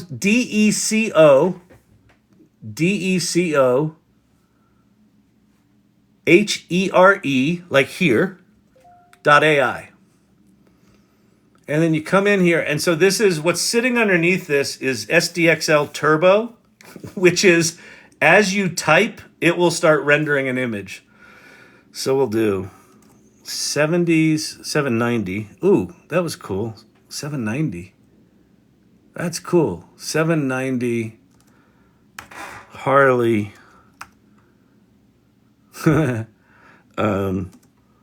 Cyberpunk. Oh, nice. Cyberpunk racing. Down. Neo. Tokyo Boulevard.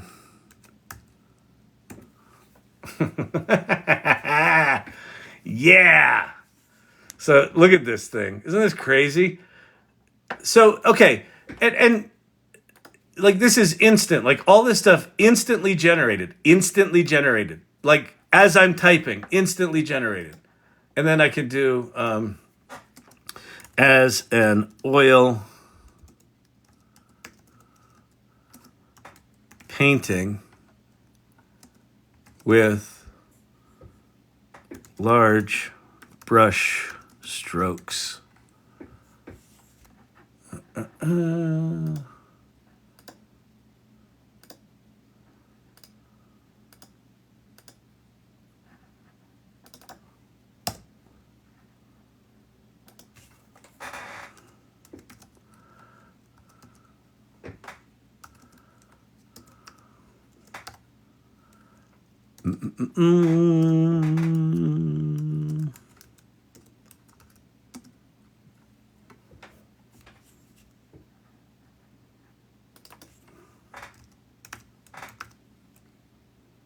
Nice.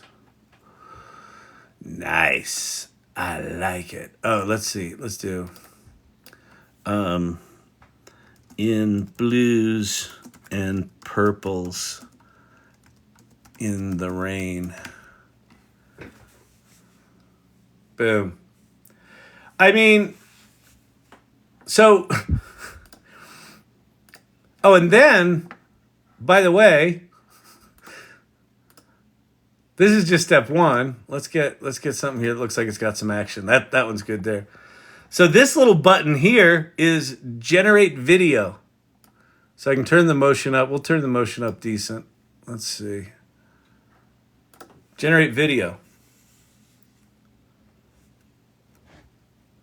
What happened to the monthly and quarterly release schedules? Yeah, no shit, Suzanne. I mean, like that's the thing. Gen Xers, we used to remember you would get a shrink wrap software release once a year or once every 2 years, and you would use your shitty piece of software, and you'd have racks of manuals behind you that you never looked at, but you never threw away. And now we're in the once every 3 weeks. It's a completely different application. Time of the future. I made a pie with bugs on it last time. That disturbed people. But I also made this cool thing. I made a closed Blockbuster Christmas ornament, and then I made it into a movie. Look how cool that did that background scrolling. Yikes, church lady. Well, not special. Look at Kyle there cavorting with the pharmaceuticals. Well. Didn't we know he was just like that? Mr. Shannon. I always knew there was something about him. I could never quite place my finger on it, but now I know. Satan. So, yeah, it's not quite right, but, like I said, janky pieces of shit. Like, at some point, it'll figure out that these are motorcycles and they should move. But, you know what we could do? I wonder if this thing is letting us download these images yet. Nope. So there's more than one way to skin that cat. We will screenshot that bad boy. So we are going to go over to Runway ML. We're going to take this here image. Bang! Now, did I put that to my clipboard or to my desktop? Where did I save it? That's to the desktop. We put that right there to the desktop. The desktop's where you keep your files. And then we're going to go, where did I say Runway? Runway ML. We're going to go to Runway ML. If you ain't been to Runway ML, this is kind of like that one we were just on. It'll make you a video. It's a little weird. What are you going to do? And then I'm going to log in with the Google. Google's a funny company. When they started, did you know this? They had one of them there. What do they call them? It's like a corporate value. And one of their corporate values was do no evil, which I thought, that's good. Like, I like that. It's a they're like scrappy little startup and they're like, do no evil. And then, they got rid of that. So, yeah. So it's, I still, you can find a website there. If you go to the Google, you can find some stuff there. Anyway, I gave them my data. I just gave them, my social security number. Yeah, they got that. And then they got all of my, they track everywhere I go. I gave them that. But you know what I got? I could just go there for free and they put it on the map. They put the map on the pin. You put a pin on the map And then my medical records? Oh yeah, no, I gave them that too. Yeah. Cause on the map, they got a doctor on the map, and I'll tell you what, you could just click right to the website right from the map. And so yeah, I gave them all my medical date. What? The Apple Watch with my cardio? Yeah, they got that too. Yep. And then all the family. Yeah, they know about little Janie. They know about little Janie. Yep, they got it all. Yep. All right. And scene. Okay. Is he always like this?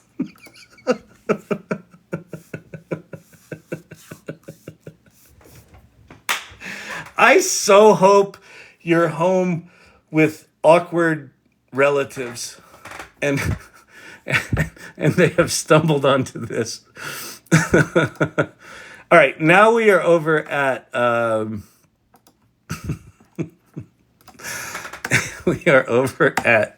Runway ML is what they call it in the business. They call this Runway ML. Okay, so Runway ML has this thing called Motion Brush, and tap anywhere to begin. Why don't they just load the image? I don't get this. Okay, so check this out. So I can now draw over this motorcycle. And so what I'm telling Runway ML is I want these motorcycles to move. Does he always sing like that? It's very annoying. What's he trying to do? Chase people away? I don't understand this channel. You like this? What do you mean you watch this instead of TV? That makes no sense to me. You need to get your act together, sister. Squatter do bonk. Okay, so let's see. We're gonna do horizontal, two things that way, and then proximity is closer, right? So we'll go one thing closer, and then what's ambient?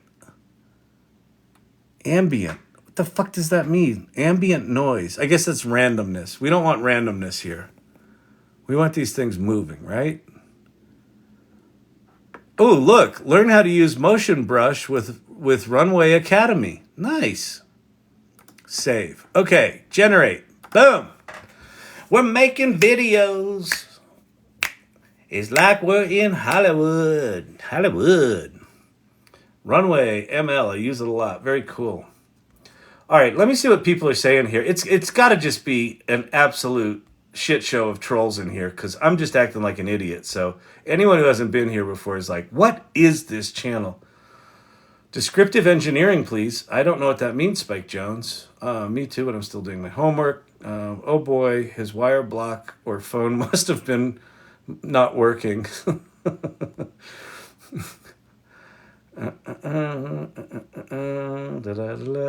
That just might sell. Utter chaos. I don't know that AI tool. You're very entertaining. You're my style. Oh, that's good. Sages of Motherhood. I appreciate that.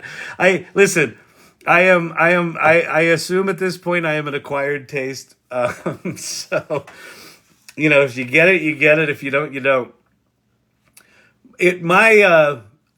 My MO with content in general is you should have a point of view, because if you try to be everything for everyone, it will just be boring.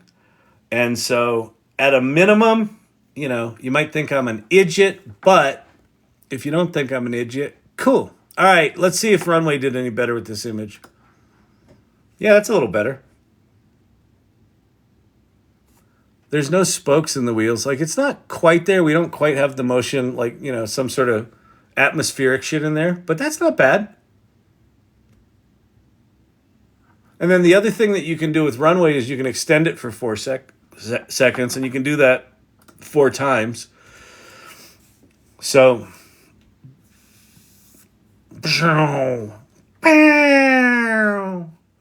in the depths of Neo-Tokyo.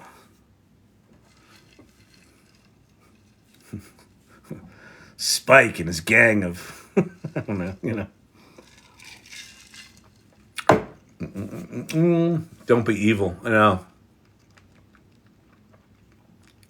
Oh, that's funny, Ted.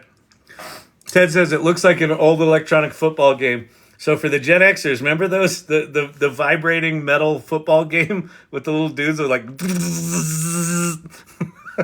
it's totally what it looks like. I'm like, that looks familiar. I didn't know what it was. That's what it was. Yep. So this is the weird, janky piece of shit right now, but learn to love the imperfections right now, because it's very quickly going to get perfect, and when it gets perfect, the dynamics start to change. Right now, you can look at all these toys. Like if you're a filmmaker or, a motion graphic artist or just really anyone, an art director, and you look at this and you're like, yeah, well, okay, give me a call when it's actually not horrible. All right. Yeah. Where's the atmosphere? I don't see any particle dynamics in this little movie you've made. Right. So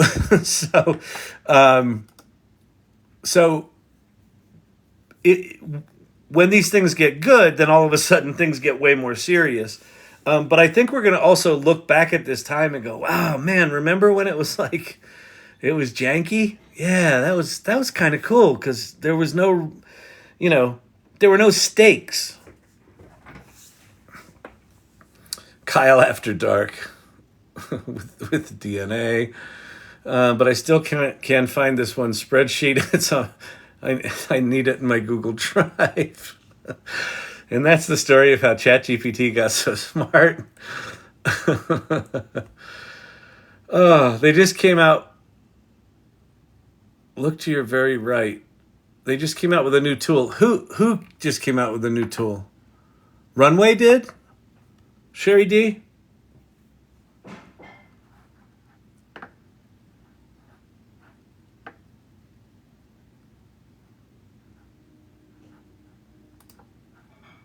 View latest. Okay, here's 8 seconds of the virtual football game.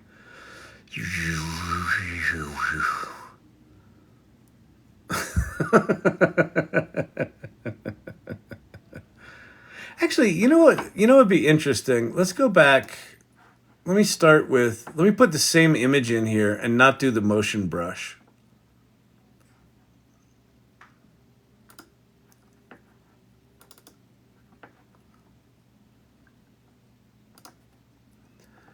All right, so we're going to go horizontal a little. We're going to go vertical a little. We're going to pan it this way. We're not going to tilt it, and we're going to zoom out. All right. Generate. All right, let's see what it looks like. Let's see if it can figure out that these are motorcycles. Or that there's some kind of motion relationship with the background and the foreground objects. That would be interesting. Temperature would be like room temperature, so I guess ambient noise is like regular noise level. I see. Looks like old electronic football game. Slow-mo. When they go really fast, the spokes kind of go away anyway. Yeah, exactly. I know. The wheels weren't rolling. It got the shadows right too. Now. Matrix style. Use ChatGPT. I love that game. We had one of those football games. I know. Perfect is going to kill it. This is the wonderful time. Yeah, Mary, this is... Remember the janky Wild West? Here's the thing. Like, why I do these things nightly is that the one thing I know for sure is like the early days of the World Wide Web, like those were really heady days. And it's like, it went really fast. And this stuff is moving way faster than the web stuff went. So I'm doing this to just stay in the conversation. Yeah, there you go. That's much better. Yeah, that's pretty good. It's even got a little, can I loop it? Yeah, now it's looping. Like it's even got a little like light here that comes through the road, right? So like, that's not bad. So let's extend this for 4 seconds. All right.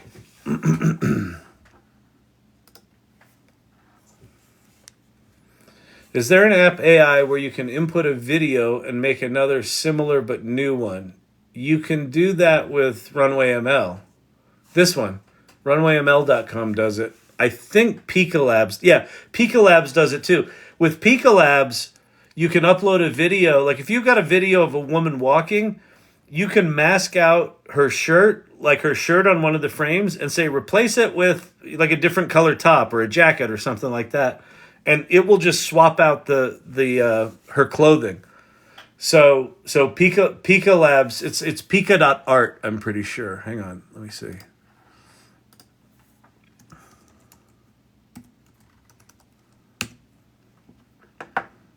Yeah. Yeah, and then Pika, you can upload, that's motion control. Upload an image or a video. Yeah, let's check these guys out. Why don't we'll do a little compare and contrast. So we'll grab our little, describe your story. Motor,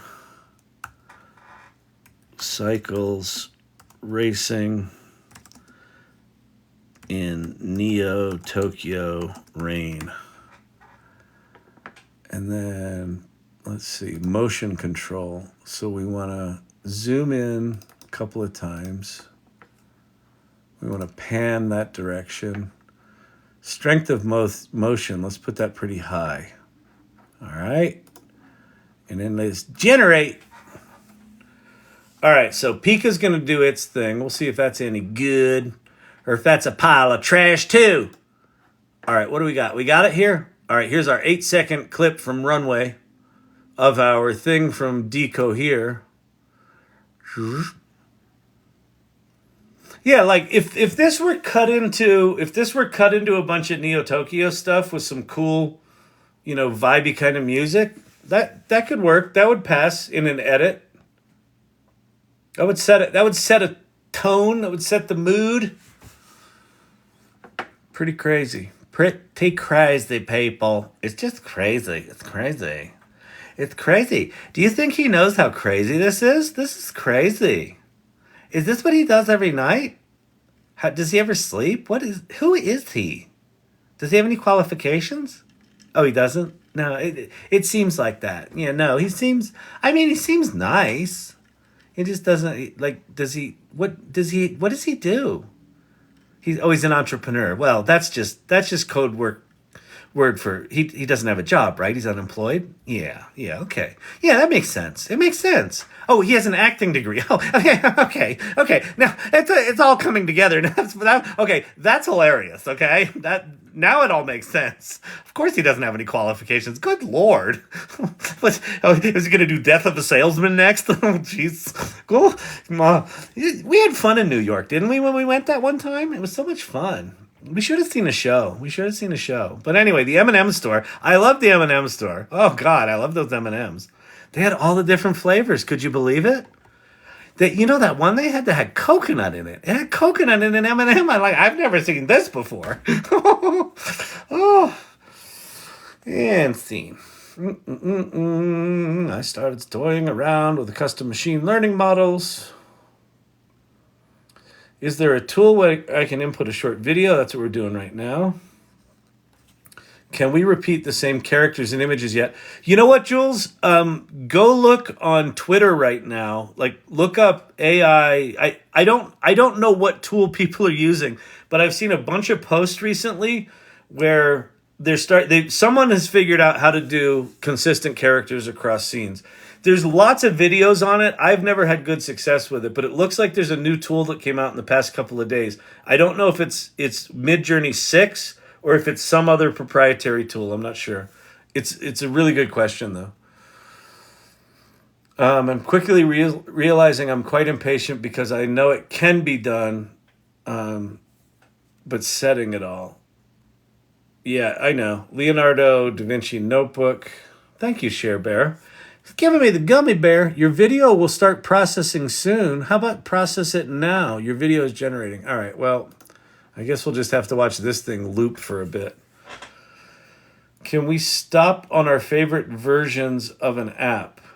Yeah, no. I mean, no. This is the problem. So, Mary, even within ChatGPT, it's not like they just add features. It's like they're tweaking the underlying prompts that make ChatGPT behave the way it does, and they're tweaking the fine tuning of the model that sits underneath it. Okay, Sherry D, they're using Midjourney tools to do the character coherence. Okay, so yeah, if you've not explored Midjourney 6, where have you been? It's been out for like 2 days now. Come on, people. Good Lord. Oh, I'm sorry. I was driving to Ohio to be with my family. That is not an excuse. We all have computers on our phones. You should be talking to Pi while you're driving, keeping up with the latest news. Come on, people. I thought we've gone over this before. This is, people asked before, is this a cult? Well, it's not a cult, but you have homework to fucking do. I was driving across the country. That is no longer an excuse. No, we don't miss days in this business. I gotta tell you, it's fucking exhausting. It really is. It's just like I love jamming new shit in my brain. I love it. It's an ADD thing. It's like endorphins every day. Yay, jam more crap in there. Jam more crap in there. Even for that crazy straw of a brain, it's like, could I just not for a day? And then they're like, new announcement, and it's exciting. I'm like, no.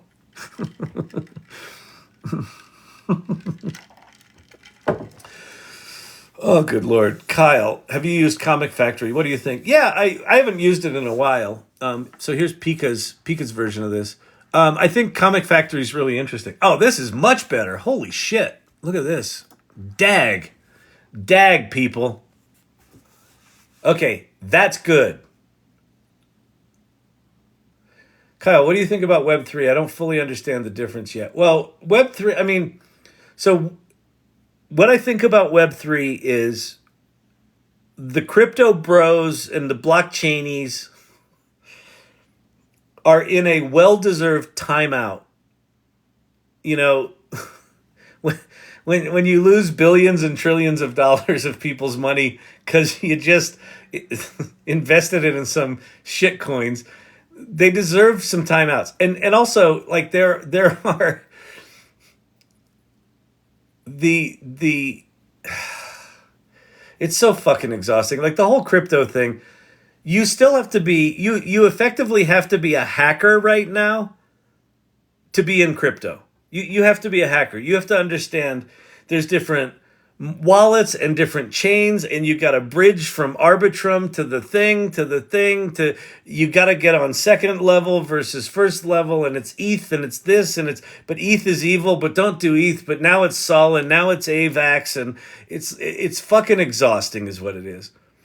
That said, I think that tokenization and blockchain technology and NFT technology is likely a huge part of the solution set for the just gargantuan amounts of like terrifyingly good misinformation we're about to be dumped on.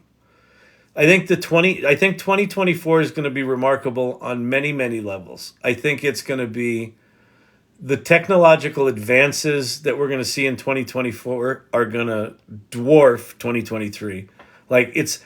Seriously, I don't even think we'll talk about the shit we did in 2023 other than like, hey, remember when we started and ChatGPT was just like words and shit? Remember when everybody thought prompt engineering was the career of the future? Like, it's going to be shit like that.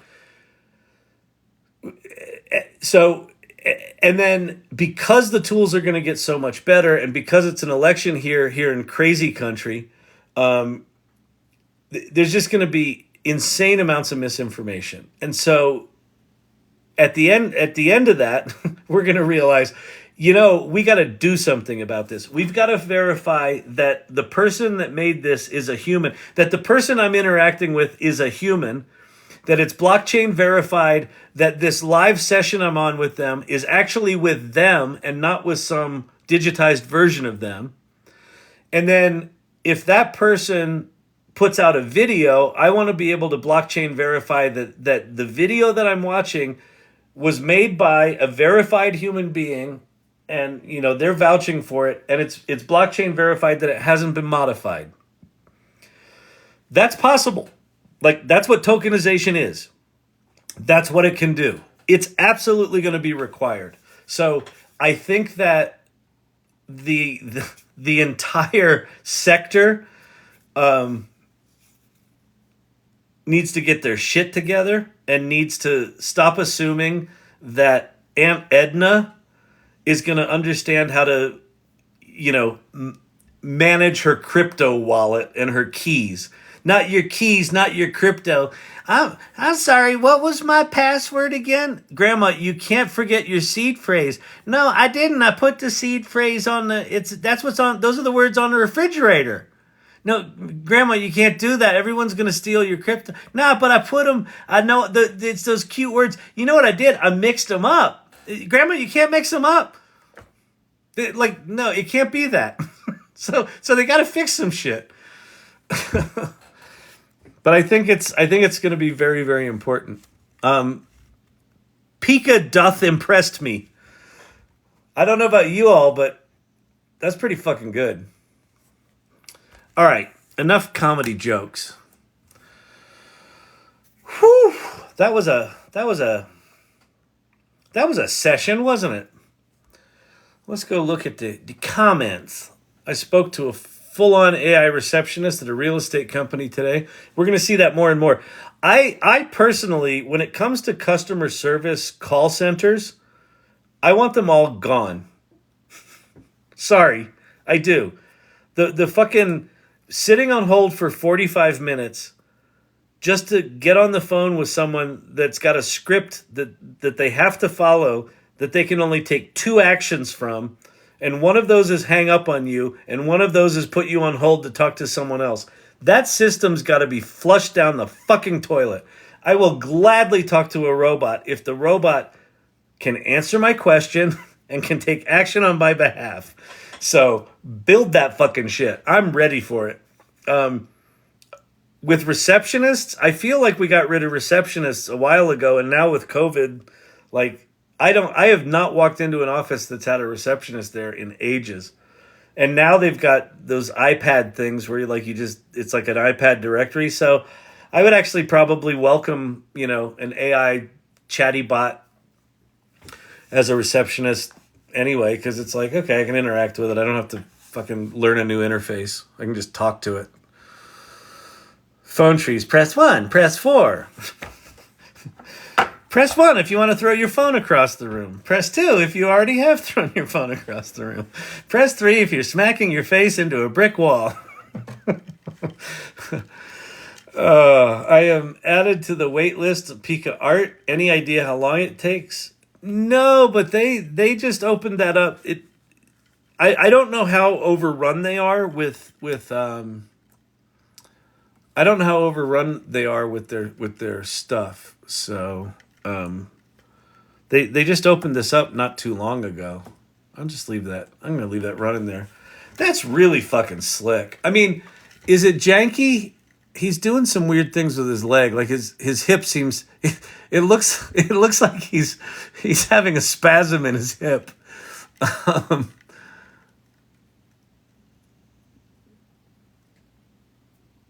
But yeah, you could absolutely cut that into a video. And, if it was a quick cut, looks like he's being chased by a helicopter, pretty cool.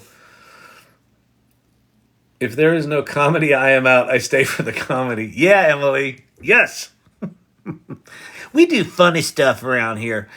They're funny people. They're funny people. I like them. Okay.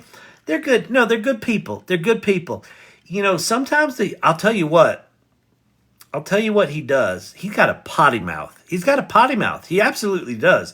He'll drop an F-bomb like it's just candy. It's like he doesn't even care. And I don't like that. I don't like that one bit. But then he's funny. I do like, sometimes he's cute. Sometimes he's got the funny thing. But boy, he's got a potty mouth. I don't know where he grew up. I guarantee it was north of the Mason-Dixon line. I'll tell you that.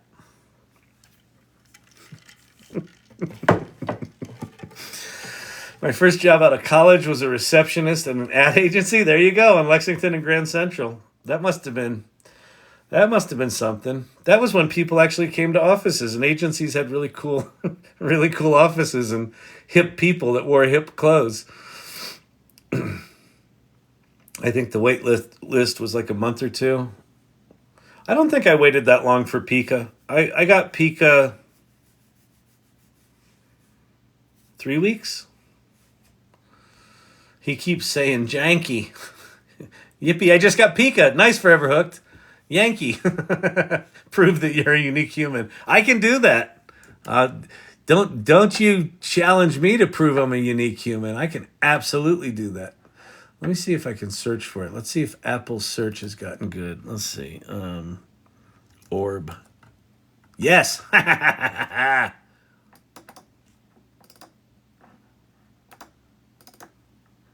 Look. World ID, anonymous, proof of personhood, verified at Orb. That's my World ID. That's my blockchain verified humanness. Does this verify my qualifications? No. But what this does do is it says I am a unique human being. And so this is, by the way, if you don't know what this is Sam Altman's other company called Worldcoin. And it's got 3 products. It's got World ID, which is this, which is a human verification system, right? So he doesn't need to know my name. He just needs to know that the holder of this NFT, this is an NFT. They don't call it that. They call it an ID. But this is an NFT on the blockchain that says that the holder of this, whoever can transact with this, is a human being. So they've got that. They've got Worldcoin, which is a cryptocurrency. And then they've got the equivalent of like PayPal. They've got a transaction system. And then they've got a whole SDK for people to develop applications on this system. So I don't know if this is going to be the system that survives, but a scenario I could see is that you could build the equivalent of Twitter where you can't be on that community unless you have one of these. So you know that every person on that social network is an actual person. And then you could build a publishing system that says you can only publish content into that system if you have one of these. And if you do that, we're going to blockchain verify that this person generated that piece of content. And then we're going to blockchain verify what that piece of content was, and if that piece of content gets copied and changed, that verification gets broken, right? So the reason I got one of these, even though people are like, why would you let them scan your retina? You're giving them all your data. No, I already gave up all my data 20 years ago to Google. We've already had that discussion. We've already all given up our data. They've got it all. They do. Like, even if you didn't give up your data, didn't you see all that shit on Facebook like 10 years ago where it turned out that even if you didn't have a Facebook account, you actually had a Facebook account? The data's gone. The data's gone. So, why not? So I've got one of these now. What do I do with it? Nothing right now because no one's built anything on this thing. But again, I think 2024, we're going to see so much crap and so much destructive behavior with content and scams and political attack ads. And it's just going to be, I think it's going to be relentless and it's just going to be exhausting. And I think people are going to be like, someone's got to do something about this. And the first company that kind of stands up and says, I got a solution, I think is going to be okay. August 13th, 2023 is when I got my little ID. Isn't that cool? I think that's cool. But that's me. I'm just a nerdy dweeb. I'm a nerdy dweeb and you're not, but you might be. If you're on this channel, you probably are, you neurospicy weirdo. You're irregular and you're irregular and you're irregular too. Yeah. You can make money with ChatGPT!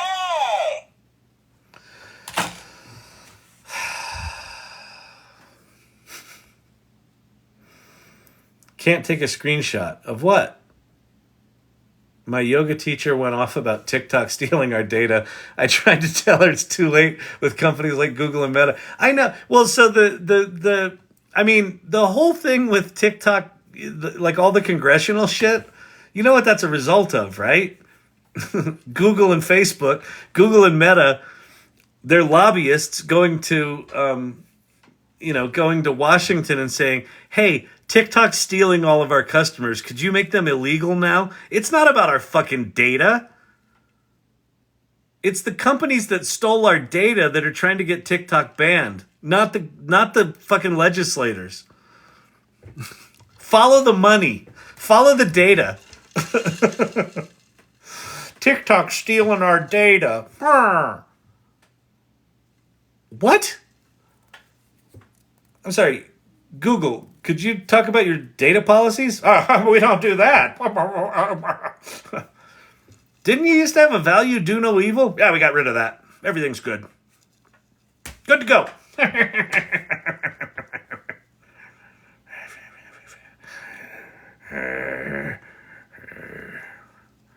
Is that TikTok gone yet? Did they get rid of TikTok yet? Hey, what's going on with the OpenAI? Did they fire Sam Altman? What? They fired him? That's great. What?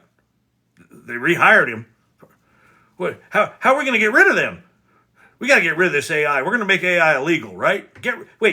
We're going to get rid of TikTok. So okay, TikTok first, and then we're going to get rid of AI, right?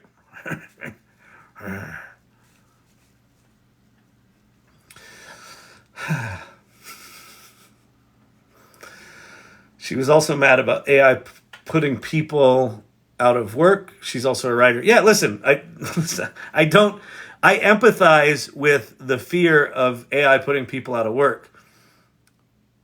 What's happening in this community, though, is what people are realizing is, oh yeah, AI is a risk to my job, but AI is also this amplifier that's given me a lot more skills and a lot more opportunity. So anyone who gets aggressively curious about AI right now is going to have massive opportunity.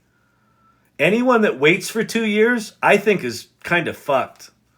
Because if you're not AI literate at the end of next year, 2023, it was like a nice to have. I think 2024, it's going to be, you better start getting your shit together. And if you wait much longer than that, you're going to be like, what happened? Where did everybody go? Hey guys, can I play? Oh, you're on that ride. That looks like fun. I like. Yeah, congratulations. That's nice. That's why I do this. It's giving man shaking fist at cloud vibes. Yeah, exactly. These AI kids are. If it weren't so predictable, it would be funny. It's just we're just gonna witness Kodak moment after Kodak moment, and I don't mean like the picture taking Kodak moment. I mean the, hey boss, we invented the digital camera. What do you think?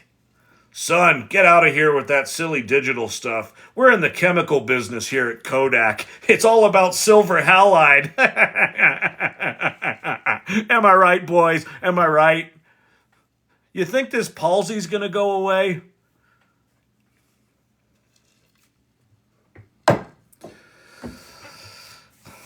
One after another. The next 3 years, we're just going to watch major corporation after major corporation after major corporation get upended by shitty little snot-nosed startups that have no reason beating a company that big.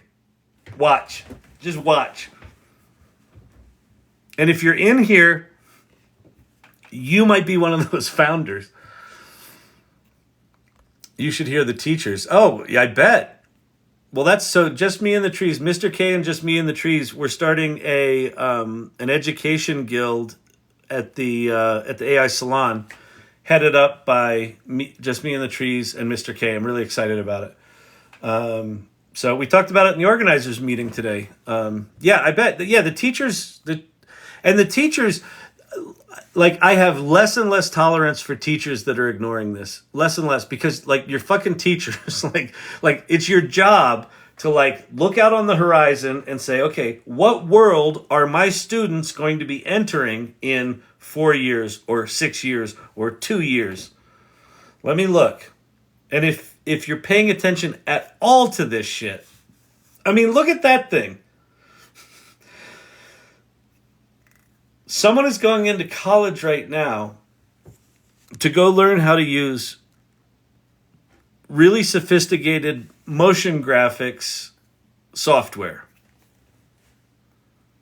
That's going to take them 4 years to get that degree. They're going to learn a bunch of skills that by the time they get out, 4 years from now, like we went from like no video to that in a year. So what do you think it's going to be at the end of next year? And then what do you think it's going to be in 4 years?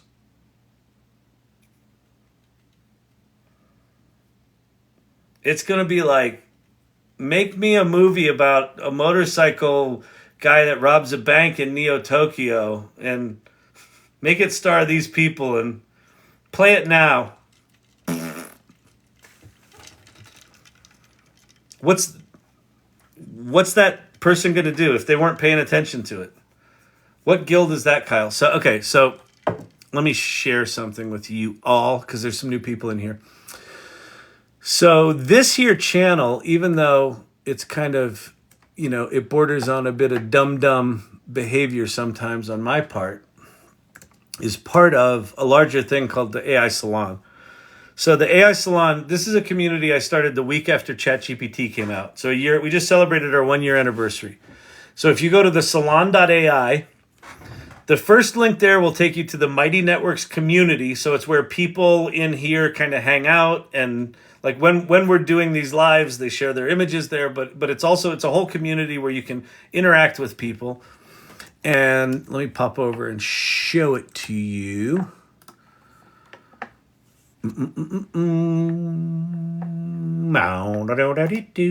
So if you come to the AI Salon, that first link in the link I just showed before, go to Welcome to the Salon, and this will tell you about who we are, why we do what we do, what we're about. So basically we're about supporting like anyone trying to figure this AI stuff out. That's what this group's about. And we've got values, and I strongly, like my deep, strong request is that you go check out the values. Make sure you resonate with them.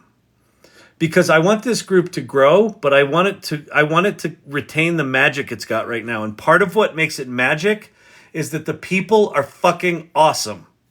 And they're generous, and they're curious, and they're adventurous. And so our values are derived from how the people are acting right now. And I don't want that to change. So that's why these are articulated. Curiosity, generosity, exploration, collaboration, right? Like find people to work with, do something cool together. Inclusion, empathy. Empathy is the last value on purpose. This shit's scary. People are pissed off. People are scared. And so this group is about, hey, you come in here and you're like, I don't know anything about this. Someone said I should learn AI. I don't know what to do. I'm scared. Come on in. Hey, I've been in AI for 30 years and I can teach you all everything because I'm the super massive expert. Okay, come on in.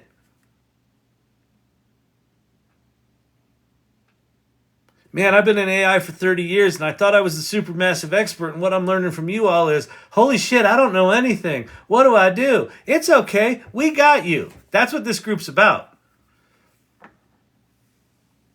So if you don't resonate with those values, cool, but you're probably not going to dig this group and you're not going to fit in. Then my next request is, if you're like, yeah, those are cool, I like that, go to the community section, and the first link is introduce yourself. And so my request there is be generous. It's one of our values. And introduce yourself. There's Terry Spataro introducing her book. She spoke at the salon.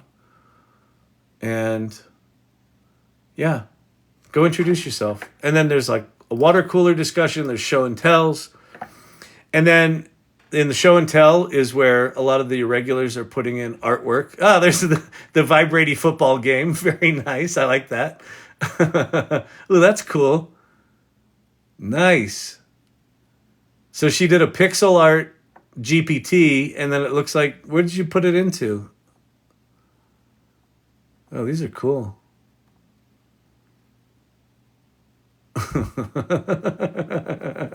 No AI. This is awesome. Yeah, exactly. We're going to pass the law. You know, we accept no waves over 10 feet. It's okay. We passed the law. Everyone's safe. What do you mean it's 50 feet tall? You got a DUI? At least it's not AI. It's all janky. Yeah, so this is this. And then down below all that are the guilds. So there's an AI 101 guild and a making art guild and a writers guild, a business guild. And Pate runs an AI mechanics guild. So the how to figure out the back end of all this stuff. There's a healthcare guild, a video guild, and now we're adding an education guild. And it's gonna be headed up by 2 educators who are super passionate about this stuff, and it's gonna be awesome. So yeah, go join this. Go get thee to a nunnery. Go. Yep, Mantrid. AI cannot be stopped. It can't. It like ChatGPT saw to that. It's like it maybe could have been stopped if when ChatGPT launched nobody cared, and you could consolidate the power in a handful of companies. But that's not what happened. Everybody lost their mind. All the money went to invest in it. The open source community right now is massive.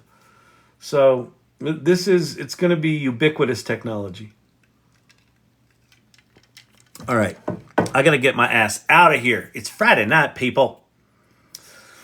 Family's doing okay right now. We got the vid running rampant here in the house. Not video, the COVID. So people are doing well, but dag, Wait. Someone said wait. Okay. I'll wait. Wait for what? Wait, I have a question. Okay.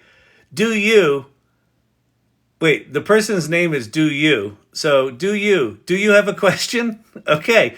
I see that you have a question. What's your question? Do you have a question?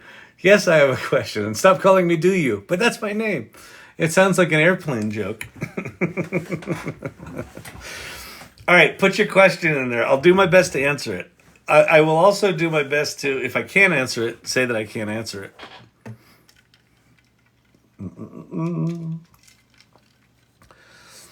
AI is creating an okay human model of each user of AI. Yeah, potentially. I think what's going to happen, Spike Jones, is it's going to be more like, it's just like Google.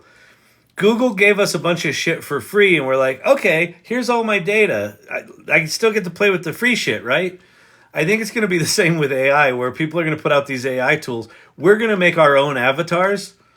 And so, like, the AI doesn't have to take all of our identity. We're going to give it up willingly.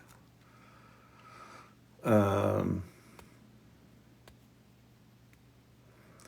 yeah, there's also, so that's a good point, JRC. So in the AI Salon, there's also clubs. So guilds are sort of AI Salon sponsored, guilds. And then there are clubs. So people can start separate clubs. Anne Murphy has got a GPT building club. So you can ask to be a part of that if you're a part of the Salon. And she meets Saturdays and they build GPTs. So she's meeting tomorrow. She's meeting tomorrow at noon Pacific. I'm a programmer and I want to benefit from AI and create my own business. What do you recommend?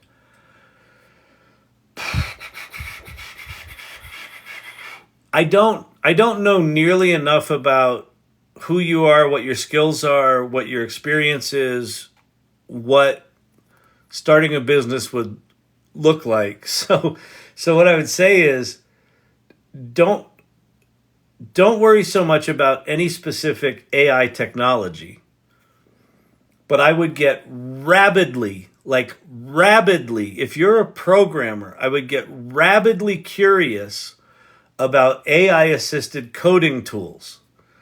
So ChatGPT can help you code. GitHub Copilot can help you code. Google Bard can help you code. There's a bunch of tools out there that are going to assist you in coding, which is going to help you professionally. But more importantly, it's going to be expected that any developer is using those tools because they're just so much more efficient. So I would do that. I would also, if I were you, get actively involved in open source projects. I would follow David Shapiro on YouTube. If you go to the AI Salon, and in the community section, there's a page, or I forget, I think they call these spaces. There's a space called AI Tools and Resources. And in here are a bunch of tools you can play with. There's not a lot of programming tools in here, but at the bottom are people to follow. And if you're a developer, the guy that I would strongly recommend you follow is David Shapiro. So it's on YouTube. His handle is @DaveShap, DaveShap. He's got an open source project of a cognitive architecture. He's written 5 books on AGI. He's just, if you're a geek, you should follow him. And then in terms of starting your business, I mean, I don't fucking know. Like, you could start an AI consulting business. You could start a rapid app development business where you could just turn around apps faster than, traditional people. But that's gonna very quickly get subsumed. The other thing you can do if you're technical is you could get in the AI operations side. So, like, understanding what tools are possible, which ones are secure, which ones aren't, understanding what business needs are and requirements, and helping them set up their AI infrastructure and their policies and their governance. Like, it's such a broad fucking question. So the easy answer is go all in on understanding what tools are out there and what they make possible. Because if you haven't done that yet, it's going to blow your fucking mind. It's going to blow your fucking mind. Like, you will have, I saw like a flag there, so I don't think you're from the States, but in the States, there's this movie called Home Alone, and the character in it is Kevin McAllister, and he has this moment where he goes, ah! When you start playing with these AI tools, you will have that moment. You will probably have many of them. And just keep going. Don't let it scare you away. Like, lean into it rather than lean away from it. Because when you see how quickly it can code and how well it can code, even if it ain't perfect, it's going to blow your mind. So, all right. Thank you. You're very helpful. Awesome. I hope that helped. Again, don't start with the technology. Start with what you want. Like, what are you good at? What are you passionate about? What problem do you think you can solve? And then say, okay, what AI tools are out there that can help me do that? And what you're going to find is that there are remarkable tools out there. So, awesome. Okay, everybody. My voice is gone. I will enjoy the ride until the robots kill us all. That's, it's funny, Mandrid. It's like that's part of why I have such joy about this is what I'm focusing on is what can I control. What I can control is how I'm using tech and how I'm talking about tech and how I'm encouraging people to explore tech. And there's a bunch of shit out of my control that's really scary, but it's out of my control, so I can't do anything about it. So this is like, well, fuck it. Let's have a party until the robots come and shut our party down. So anyway, thank you to all the mods. Thanks for hanging out on a Friday night for Christmas. Hopefully you're avoiding some awkward family conversations by being here. But great seeing you all. So Suzanne, good to see you. Ted Looks at Life, as always. Random Thoughts by TK. Thanks for being a subscriber. Vicky, Emilio's wife. You guys are amazing. Just me and the trees. Peace. Awesome. Steve-O, peace out. Wait, you did that symbol. Peace out, dude. Joker, good to see you. I was thinking EMP, but they are in Faraday cages already. I say plug them all, and in the same power strip. Oh, plug them into the same power strip. Yeah, no, the EMP thing is really the only option. Back to the Stone Age, people. Mantrid, thank you very much. Who else? Do you? Thanks for asking the question. That was good. Andrea, good to see you. Who else is here? JRC. I saw Cavruno in here earlier. Bunch of irregulars. All right. I am out. I will be around tomorrow. I don't know what I'm going to do Christmas Eve and Christmas Day. I think I might just do some sneaky, like an hour here or there, just to give you excuses to say you got to go make a call to someone back home. So I'll probably see you throughout the weekend. But anyway, great seeing y'all. Great hanging tonight. Peace out.